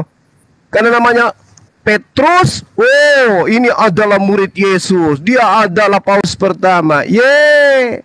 Memilukan sekali. Lalu kemudian Anda mengatakan Tuhan datang ke Ananias. Ananias ini sopo lagi? Nabi, Rasul. Bukankah Tuhan Anda itu nanti datang yang kedua kalinya nanti di akhir zaman? Yang datang setelah dia adalah Roh Penghibur. Yang datang kepada Ananias siapa? Yesus. Berarti itu kedatangan yang keberapa? Yesus nanti datang di akhir zaman. Detik-detik mau kiamat baru dia datang kemudian untuk menghancurkan salib. Bukan datang setelah dia terangkat, datang lagi ke Ananias. Setelah terangkat, datang lagi kepada Paulus. Padahal Yesus mengatakan, jikalau aku tidak pergi, maka penghibur itu tidak akan datang. Ternyata yang datang Yesus lagi. Ini cerita hoaks. Jangan terlalu lama mimpinya kawan. Lalu kemudian Ibu Uti mengatakan bahwasanya kitabnya apa yang disembah oleh Musa adalah yang disembah oleh Kristen. Sejak kapan Nabi Musa menyembah mantan mayat? Sejak kapan orang Yahudi menyembah mantan mayat? Tidak pernah. Yesus Kristen itu satu ajaran yang merupakan doktrin dan dogma. Yesus itu pernah menjadi mayat. Begitu bangkit menurut Paulus menjadi Tuhan dia. Roma 14 nomor 9. Setelah menjadi mayat, maka dia menjadi Tuhan oleh Allah. Begitu juga dalam Kisah Para Rasul 2 nomor 36. Menjadi mayat dulu lalu menjadi Tuhan. Itu ajaran siapa? Ajaran Bapak. Bapak siapa? Bapak Paulus, pendiri agama Kristen. Sekali lagi Anda tidak bisa membantah saya. Yesus mengatakan, celakalah engkau wahai orang Farisi, dalam kurung Paulus. Engkau menjelajahi daratan, dalam kurung Paulus. Menyeberangi lautan, dalam kurung Paulus. Ya, setelah engkau mentobatkan orang di luar Yahudi untuk menjadi pengikut agamamu, apa agamamu? Nasrani, Nasaret, Kristen. Mereka menjadi orang neraka dan 2 kali lebih jahat daripada kamu. Apa bukti mereka 2 kali lebih jahat daripada kamu? Tuhannya Nabi Musa dikatakan pernah menjadi mantan mayat. Nabi mana yang pernah mengajarkan itu? Nabi mana yang pernah mengajarkan menyelamatkan, menebus manusia dengan cara menjadi mayat lalu bangkit? Nah, siapa yang mengajarkan itu kalau bukan Nabi? Mana yang mengajarkan Tuhan pencipta langit dan bumi untuk menebus manusia, maka dia menjadi manusia lalu menjadi mayat lalu bangkit dari mayat? Ini tuh Nabi mana yang mengajarkan seperti itu? Maka Yesus mengatakan, celakalah engkau wahai orang Farisi, engkau menjelajahi daratan, menyeberangi lautan, mentobatkan orang untuk masuk ke agamamu, yaitu agama Kristen, lalu membuat mereka menjadi orang neraka. Kenapa dia menjadi orang neraka? Pembuktiannya Anda boleh baca di dalam, kepanjangan. Silakan Akhi Ali. Apa sebenarnya? Oke, jadi saya menanggapi dulu perkataan Bu Uti tadi ya, bahwasanya Maryam itu saudara Harun. Bukankah Yesus juga dikata di sana ya, bahwasanya Yesus anak Daud, anak Abraham. Padahal Yesus ada jauh setelah Abraham tidak ada, jauh setelah Daud itu tidak ada. Lalu Bu Uti membuat narasi tentang bagaimana Isa itu Harun saudara Maryam. Jadi ketika membawa narasi, membawa premis, baca dulu isi kitabnya Bu Uti agar Anda tidak gagal dalam bernarasi, agar Anda tidak meludahi muka Anda sendiri ketika Anda membuat fitnahan-fitnahan melalui kitab suci. Ya, itu saran saya. Dan untuk saudara Mozart, ketika Anda mengatakan ini itu, Anda keluar dari konteks yang dimana nabi-nabi itu tidak pernah mengajarkan seperti apa yang Paulus ajarkan, dan Yesus sendiri yang menjadi otoritas di dalam Bible itu sendiri tidak pernah mengajarkan seperti apa yang Paulus ajarkan. Bukankah apa yang diajarkan oleh Paulus menjadikan Yesus Tuhan? Maka di dalam Matius 7:21 hingga 23 itu jelas, barang siapa yang bernubuat demi namanya dan menjadikannya Tuhan, maka akan diusir dan dianggap tidak dikenalinya. Bahkan Yesus tidak pernah mengenalinya. Dan Paulus sendiri dalam seumur hidupnya tidak pernah sekalipun jumpa dengan Yesus alaihissalam. Melainkan dia hanya berhayal-hayal, yang ketika mengadakan perjalanan ke Damsyik, dia mengatakan dirinya rebah, ada yang mengatakan yang lain kawan-kawannya mendengar, ada yang mengatakan tidak mendengar, lalu dia buta, tersungkur, ya, pingsan, koma, lalu mengatakan, siapakah engkau Tuhan? Jika lelah tahu dia Tuhan, mengapa mesti bertanya siapakah engkau Tuhan? Logis, ya. Oke, waktu habis. Silakan. Host, kita sampai jam berapa ini? Kita mau ibadah juga. Iya, kesepakatannya sampai jam berapa? Juga nggak mau bahas juga materi kita. Iya. Mau satu putaran lagi baru closing. Satu putaran, habis itu closing, Bang. Oke, baik. Satu putaran closing. Baik. Silakan, Buti, Bang Mosat. Ya, jadi jadi jelas ya, Anda minta satu putaran karena jelas satu hal yang harus Anda terima dari kenyataan ini, bahwa Anda tidak bisa mengatakan bahwa Nabi Isa itu dia adalah Yesus Kristus, karena jelas Nabi Isa itu digambarkan secara literasi di dalam Al-Qur'an yang diklaim sebagai wahyu Allah, dia itu adalah saudaranya Harun. Lalu Pak Musa mengaku pintar tetapi on itu. Kenapa? Karena dia mengatakan bahwa Yesus sendiri dikatakan anak Daud. Memang Yesus anak Daud ya, anak dengan saudara itu beda Pak ya, silsilah dengan saudara itu beda ya. Tetapi jelas ya dikatakan Maryam itu saudaranya Harun, bukan anaknya Harun. Kalau anaknya Harun boleh Anda berkata seperti ini, dia silsilahnya Harun. Tetapi kalau saudaranya Harun, jelas itu menyamping Pak, memang betul-betul saudara. Pertanyaan saya, Harun mana yang dimaksud kalau ini bukanlah Musa?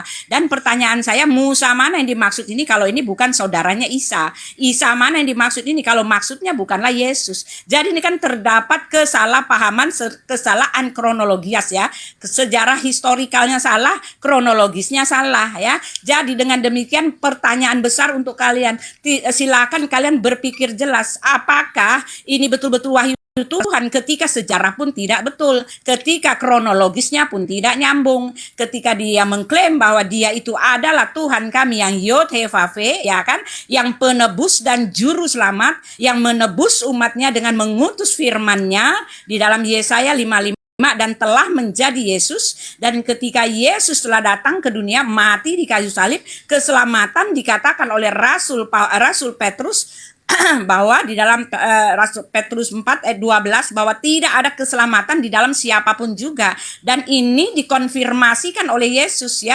Yohanes 16 ayat 14 ayat 6, ya.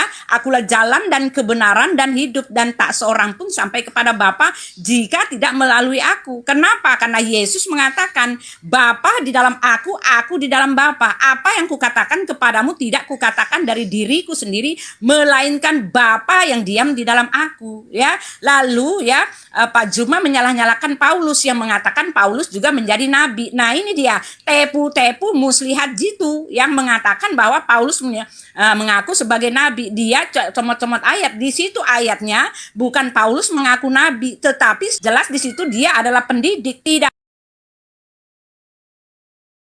karena Paulus mengaku nabi, iblislah sebagai bapamu. Dan di situ juga Yohanes 8 jelas mengatakan yang menjadi iblis atau bapamu itu adalah kamu yang tidak percaya bahwa Yesus itu adalah firman Tuhan. Ya, dari sini aja jelas, ya, Anda harus, ya, Anda juga tadi, ya, dikatakan bahwa Paulus tidak pernah berjumpa, telah dikasih ayatnya, bukti otentiknya ada di dalam Kisah Para Rasul 9. Anda boleh baca, Paulus berjumpa, dan Anda boleh bandingkan dengan Rasul Anda sendiri. Mana pengutusannya yang sama persis dengan Rasul Paulus? Mana pengutusannya yang mempunyai tanda keilahian yang sama seperti Paulus? Mana pengutusan Nabi Muhammad yang akhlak dan moralnya sama seperti Rasul Paulus ketika sebelum dia diutus? Dia adalah orang berdosa, tetapi ketika dia diutus, ya kan, dia menjadi hamba Kristus, bahkan mati demi Kristus.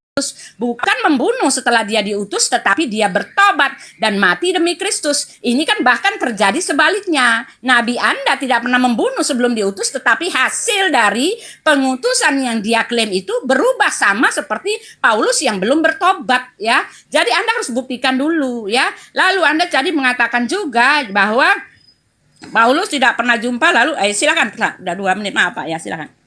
Sikat, Buti, sikat. Ya, saya lanjut aja. Jadi cuma tidak baca Alkitab, comot ayat.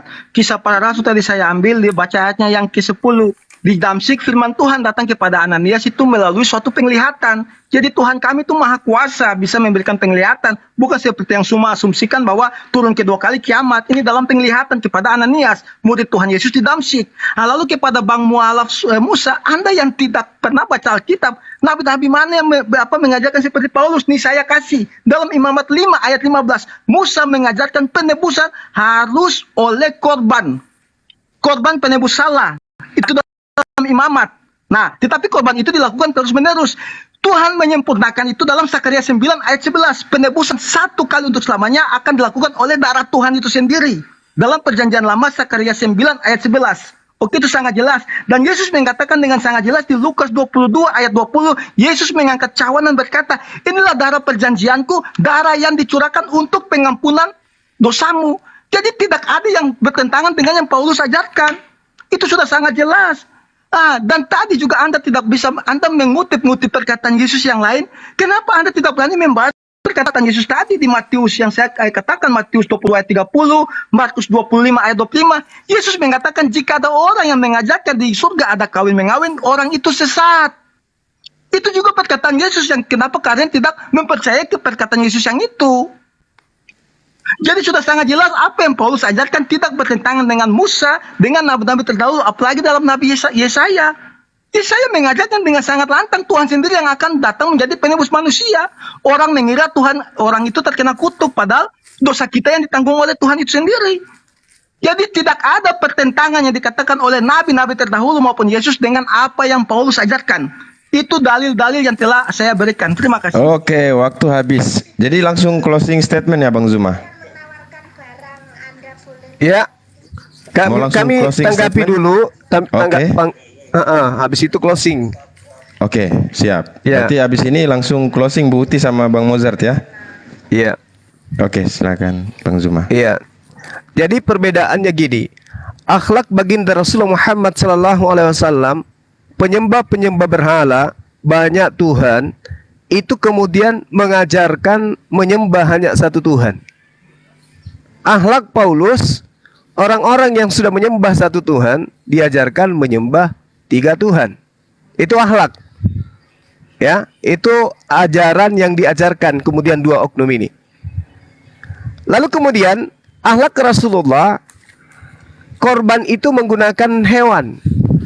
Akhlak Paulus, korban menggunakan manusia, yaitu Yesus.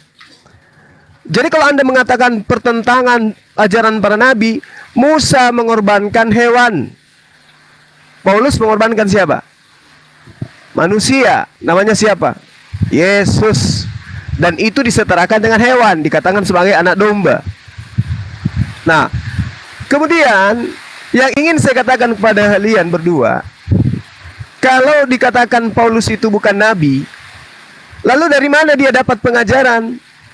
Kalau dia bukan nabi, dia menulis 14 buku itu ilmunya dari mana? Karena hanya nabi yang menerima wahyu. Kalau bukan nabi, dia tidak menerima wahyu.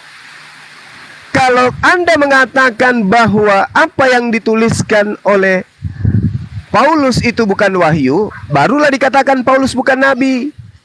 Tapi kalau Anda katakan tulisan Paulus itu adalah wahyu, berarti dia nabi. Permasalahannya nabi mana yang menerima wahyu dalam bahasa Yunani? Kan gitu. Nah, sekarang Anda membawa orang-orang yang tidak mengerti kitab suci. Kitab suci yang mana yang Anda maksud? Apakah Yesus pernah menceritakan tentang kisah para rasul? Yesus pernah menceritakan tentang Markus, Matius, Yohanes? Pernah? Enggak ada. Apakah Yesus pernah menceritakan tentang cerita-cerita Paulus, Rasul Paulus? Tidak pernah. Berarti kitab suci yang dimaksud oleh Yesus adalah kitab suci yang kalian tidak paham. Apa itu?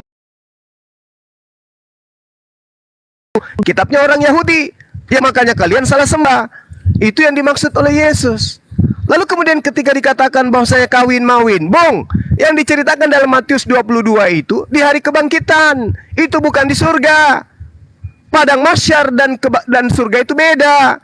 Orang mampir semua dulu di hari kebangkitan itu, orang bangkit semua. Habis itu dihakimi. Setelah dihakimi baru ke neraka kalian, kami ke surga. Jangan Anda katakan di hari kebangkitan ada kawin-mawin, baru bangkit dari kubur tiba-tiba mau kawin. Kala-kala ayam kalian itu. Ayam bangun tidur cari pasangan, kalian bangkit dari kubur langsung mau kawin-mawin. Tidak. Yang Anda harus pahami, justru di surga Yesus itu adalah mempelai pria. Paham? Dan ada mempelai wanitanya, entah siapa. Cari aja sendiri. Jadi saudara, kalau berbicara mengenai kebenaran, camkan baik-baik. Agama Kristen itu adalah agama yang dikecam oleh Yesus sebagai ahli neraka. Saya sudah bacakan tadi, Matius 23 nomor 15 dan tidak ada bantahan. Silakan, Akhi Ali.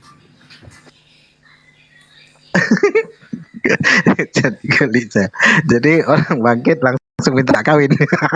Itu tidak mungkin ya, karena hanya orang konslet saja yang meyakini hal itu ada. Oke. Untuk Bu Uti, sebenarnya saya dari tadi itu mau ketawa oleh karena tidak sedikit pun menyentuh esensi yang dimana substansi yang menjadi perdebatan. Ya, jadi semuanya ngarang cerita, asal nyerotos pokoknya begini, asal berkata, kamu tidak tahu, kamu tidak ini, kamu tidak itu, percuma. Ya, itu tidak ngefek dan tidak ngaruh bagi kami. Nah, ketika menjadikan Paulus itu adalah seorang rasul yang mengajar katanya, bukankah pengajar-pengajar palsu itu akan menyesatkan umat manusia sehingga ia akan masuk ke dalam neraka? Itu jelas, ya.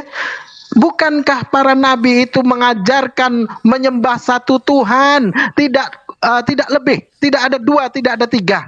Hanya Paulus lah yang menjadikan bahwasanya Tuhan itu lebih dari satu, dan Tuhan pun nampak oleh mata manusia. Itu ajaran siapa kalau bukan ajaran Paulus? Sementara Yesus sendiri yang menjadi otoritas di dalam Bible itu sendiri, yang dimana dia berkata, sesungguhnya jangankan rupanya, suaranya pun tidak dapat kamu dengar. Namun datang Paulus menjadikan Tuhan itu nampak oleh matanya dan menjelma menjadi manusia, yakni Yesus alaihissalam yang kalian anggap Tuhan.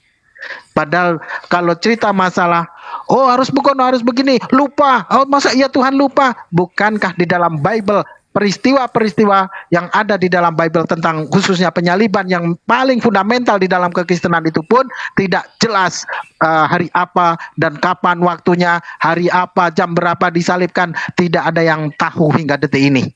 Ya, jadi jangan berkata, oh tidak tahu, lupa. Ternyata di dalam Bible itu sendiri orang Kristen tidak pernah mengetahui sesungguhnya hari apa tepatnya Yesus itu disalibkan sehingga sesuai dengan nubuatan tanda Nabi Yunus itu.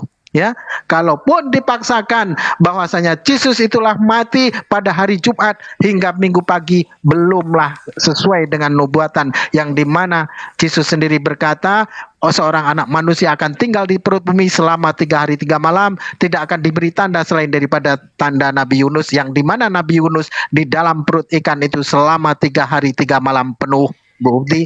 Jadi tolong ketika membuat narasi, baca dulu isi kitabnya, lalu membuat narasi. Jangan sampai berkata, oh kalian tidak tahu, oh kalian ini mengkutak-katik isi kitab orang. Bukan. Oke, waktu habis, Bang. Oke, silakan. Oke, closing statement ya, Bu Uti sama Bang Mozart, silakan. Ya nggak bisa yang kalau begini, kalau closing statement itu Pak, closing, bukan kasih narasi baru yang tidak bisa dijawab lagi. Maaf Pak. Tadi sudah sepakat ya, tadi sudah sepakat bahwasanya menjawab bantahan yang ini baru, langsung ditutup. Pak, kalau memberi narasi baru itu namanya apa? Namanya manipulasi. Ya itu. Oke, bantahannya langsung di closing aja. Bantahannya langsung di closing aja. Ya, bantahannya langsung di closing. Yang duluan, kami belakangan ya, tentulah kami belakangan. Kalian sampai kapanpun kalian sampai kapan? Timer tolong 6 menit. Timer tolong 6 menit untuk closing statement. Ya sebentar, saya kasih ini. Kalian tidak akan pernah berani untuk closing belakangan karena apa? Karena waktu kalian jalan. akan pakai muslihat seperti ini. Ya Masih kan, tapi kami bisa menjawab ya. Ya betul ya, diam Pak Musa. Ya betul, Pak Musa tidak tahu apa-apa ya. Lalu dia kemana-mana bicara tentang jamnya Yesus lah mati ya. Lalu bicara tentang kematiannya menurut apa tuh? Menurut 3 hari. Ngawur kemana-mana. Anda kemana-mana Pak. Yang Anda harus jawab tadi. Kenapa saya berkonsentrasi? Karena saya ingin tahu apa jawaban kalian untuk kesalahan kronologis ini. Karena untuk bicara tentang Paulus, Alkitab telah mengindikasikan nabi-nabi palsu itu adalah dia yang menentang penguasa yang telah menebus mereka itu. Siapa yang telah menebus mereka? Yaitu Yesus Kristus ya. Yesus Kristuslah yang disebut penguasa. Penguasa itu artinya Tuhan. Yesus itu telah diangkat. Kalian sendiri mengatakan dialah Tuhan yang telah menebus kalian itu. Itu tipikali yang paling jelas. Lalu Yesus sendiri telah mengatakan nabi-nabi palsu itu dari buahnya. Buah apa yang diambil dari pertobatannya ketika dibilang Rasul Paulus ketika dia berbuat bakti kepada Tuhannya dengan berbuat jahat karena dia pikir masuk sorga ya, tetapi ketika dia diutus dia bertobat. Dan ini kan tadi saya sudah bilang berbanding terbalik dengan apa yang dilakukan oleh nabi Anda. Ketika dia diutus dia dia membunuh ya, dia berperang, dia angkat perang. Sedangkan ini ya, mengangkat perang, membunuh itu telah ditinggalkan oleh Rasul Paulus ketika dia bertemu dengan Yesus. Lalu Anda katakan tadi ya, akhlak itu adalah menyembah satu Tuhan. Itu bukan akhlak bro, itu pengajaran. Akhlak itu artinya tabiat. Moral itu artinya sifat ilahi ya. Apakah dia berakhlak ketika Anda mengatakan ya bahwa Rasul Paulus rasul palsu, lalu ketika dia terima Yesus, diutus oleh Yesus, dia bahkan tidak menikah. Dia mampu menguasai nafsunya itu. Ya, tetapi kan berbanding terbalik dengan nabi Anda gitu loh. Nabi Anda ketika dia belum diutus, dia itu ya kan, dia itu setia dengan satu istri, tetapi setelah dia diutus, apa yang jadi? Anda ngomong sendiri dah. Ya kan? Lalu Rasul Paulus itu dia hidup, dia makan tidak hasil dari pelayanan. Ya dia bahkan bekerja sebagai penyamak tenda. Nabi Anda dia menerima 5% dari rampasan perang, Pak. Jadi Yesus banyak sekali ya perbedaan bagai bumi dengan langit. Yesus itu ya telah mengkonfirmasikan dari buahnya. Buah apa yang dilakukan dari buahnya itu setelah dia bertobat. Ternyata beda banget dengan Rasul Paulus dengan Nabi Anda. Itu dia ya, masih banyak cuma waktunya gak cukup. Silakan Pak. Siapa Pak? Iya, Silakan. iya. Jadi Bang Suman ini memang karena berusaha mau menangkis, tapi jadi artinya ini sendiri, hancur sendiri. Jelas ayatnya pada hari kebangkitan tidak ada kawin mengawin seperti malaikat di surga. Memang di surga itu dari zaman penciptaan sampai kapanpun tidak ada kawin mengawin. Kok Anda maksa, padang maksa apa? Seperti malaikat di surga memang tidak ada kawin mengawin dari dulu, sekarang dan selama-lamanya. Lalu Anda mengatakan, kan sudah saya katakan imamat itu korban untuk sementara. Anda baca ketika kejatuhan Adam dan Hawa ke dalam dosa, dalam Kejadian 3 ayat 15 dicatat dan dibaca. Kemenangan akan dosa untuk selama-lamanya harus dari keturunan Hawa, bukan keturunan domba. Dan Tuhan mengulanginya lagi itu di Sakaria 9 ayat 11. Keturunan Hawa itu nanti memakai darahnya Tuhan. Oleh karena darah perjanjianku itu Tuhan sudah katakan. Dan Yesus juga sudah katakan di kitab Lukas yang saya berikan tadi, darah perjanjian yang Tuhan maksud di Sakaria itu adalah darahnya dalam tubuhnya Yesus itu. Sudah sangat jelas sejak kejatuhan Kejadian 3:15, kemenangan akan dosa dari keturunan Hawa. Dan Tuhan harus mengutus. Lalu Anda bilang, Pak Mualaf jangan potong-potong ayat. Ayatnya masih berlanjut. Tetapi anak tunggal Allah yang berada di pangkuan Bapa yang menyatakannya.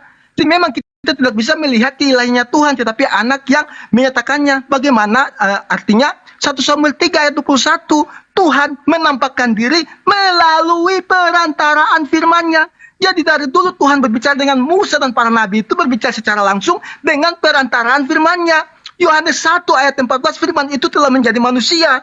Lalu Anda bilang sejak jam berapa Yesus disalib, hari apa? Anda yang tidak paham, tidak ada ilmu.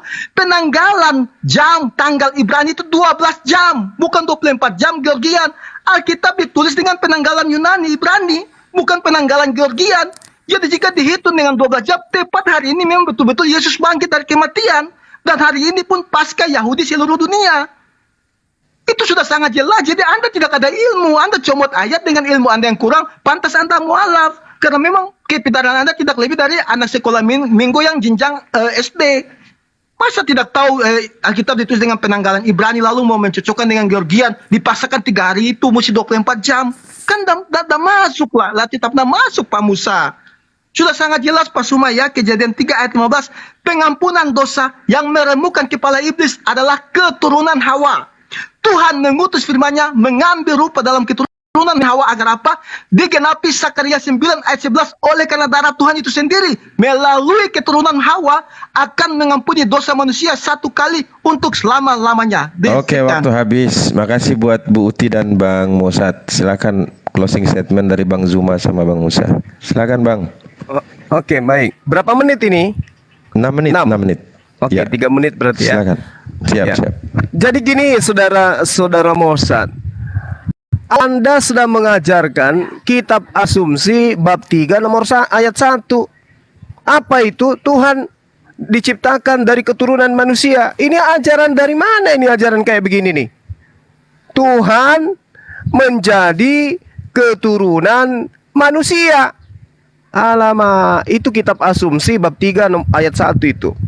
Kemudian terkait dengan tema kita yang kita bahas, Al-Quran menerangkan Bismillahirrahmanirrahim, walladzina kafaru lahum naru jahannam la yuqda alaihim fayamutu wa la yukhaffafu anhum min azabiha kadzalika najzi kulla kafur. Orang-orang kafir, bagi mereka neraka jahanam, mereka tidak dibinasakan hingga mereka mati, dan tidak diringankan dari mereka membalas setiap orang-orang yang sangat-sangat kafir. Siapa orang kafir ini? Menurut Al-Quran, mereka yang tidak menyembah kepada Tuhannya Yesus. Itu di dalam Al-Quran diterangkan seperti itu. Dan siapa orang-orang kafir ini? Mereka yang membatalkan hukumnya Tuhan. Jangan ada ilah lain di hadapanku, tapi kemudian membentuk ilah dari seorang manusia. Kemudian menurut Yesus orang neraka itu adalah orang Kristen. Bantah saya, cari waktu untuk bantah saya, karena Anda tidak bantah-bantah dari tadi. Di dalam Matius 23 nomor 15, celakalah engkau wahai orang Farisi, engkau mentobatkan orang masuk ke dalam agamamu. Agamamu wahai orang Farisi adalah agama Kristen. Tertulis dalam Kisah Para Rasul 24 nomor 5. Jadi orang Farisi caka itu adalah pendiri agama Kristen di dalam Kisah Para Rasul 24 nomor 5, dan orang Farisi ini adalah Paulus. Kisah Para Rasul 23 nomor 6. Ingkut sempurna, saya tidak comot ayat karena saya tidak mungkin membacakan kalian kitab Kejadian sampai kitab Wahyu sampai selesai. Cukup dagingnya aja yang saya tanyakan kepada kalian. Ingat cluenya, ingat cluenya. Orang Farisi mendirikan agama. Agama apa yang didirikan oleh orang Farisi? Tanya Budi. Jawabannya ada di Wati. Wati mengatakan dalam Kisah Para Rasul 24 nomor 5 bahwa Paulus orang Farisi mendirikan agama Kristen. Catat itu, bingkai di kamar besar-besar, supaya Anda sadar kalian adalah penghuni neraka menurut Yesus, bukan menurut Bang Suma. Ingat, poin kedua. Di dalam Matius 7 nomor 21, 22, 23, orang-orang Kristen akan diusir. Kenapa? Karena mereka menyembah manusia anak Maria, tidak karena kehendak Bapa. Anda tunjukkan kepada saya dari kitabnya orang Yahudi Kejadian sampai kitab Anda Kristen Wahyu, tunjukkan bahwa Bapa berkehendak agar manusia menyembah utusannya bernama Yesus itu. Tunjukkan kepada saya. Benyahlah daripada aku, engkau semua adalah pembuat kejahatan. Dan orang jahat di mana dilemparkan? Bukan dilemparkan ke panti pijat, bukan, tapi dilemparkan ke dalam neraka. Tertulis di dalam Matius 13 nomor 50, orang-orang jahat pembuat kejahatan akan dilemparkan ke dalam api neraka yang menyala-nyala. Walladzina kafaru lahum naru jahannam. Terima kasih. Yang mau membantah saya silakan cari waktu. Kita akan semakin mengerucutkan Kristen adalah agama yang sudah distempel di jidatnya sebagai penghuni-penghuni neraka menurut Yesus berdasarkan kitabnya Kristen itu sendiri. Demikian, silakan. Silakan Bang Musa. Oke, saya tadi Bu Uti selalu mengulang-ulang tentang bagaimana Nabi kami, yakni baginda Nabi Muhammad Rasulullah SAW belum menjadi nabi tidak membunuh, setelah menjadi nabi membunuh. Bukankah Paulus sendiri juga adalah seorang rampok setelah dia mengaku sebagai apostolos, mengaku sebagai seorang rasul, setelah jumpa dengan Yesus, dia merampok hak orang lain dari orang asing lalu diberikannya kepada orang yang ada di yang ada di Korintus, jemaat yang ada di Korintus. Jadi bagaimana ketika Anda bercerita tentang akhlak Nabi orang lain, namun Anda sendiri tidak membaca terlebih dahulu siapa sesungguhnya sejarah yang orang yang Anda jadikan apostolos, Anda jadikan rasul itu. Jikalau saya cerita akhlak, sesungguhnya Paulus adalah seorang pendusta setelah jumpa dengan Yesus konon katanya, padahal dia tidak pernah jumpa, dan mengatakan bahwasanya Paulus sendiri mengaku dia adalah seorang pendusta. Ya, oleh karena dustaku kemuliaan Tuhan menjadi melimpah. Mengapa aku mesti dihakimi sebagai orang berdosa? Dan seandainya pemberitaan Kristus diberitakan dengan bermaksud palsu ataupun tidak, aku tetap bersuka cita.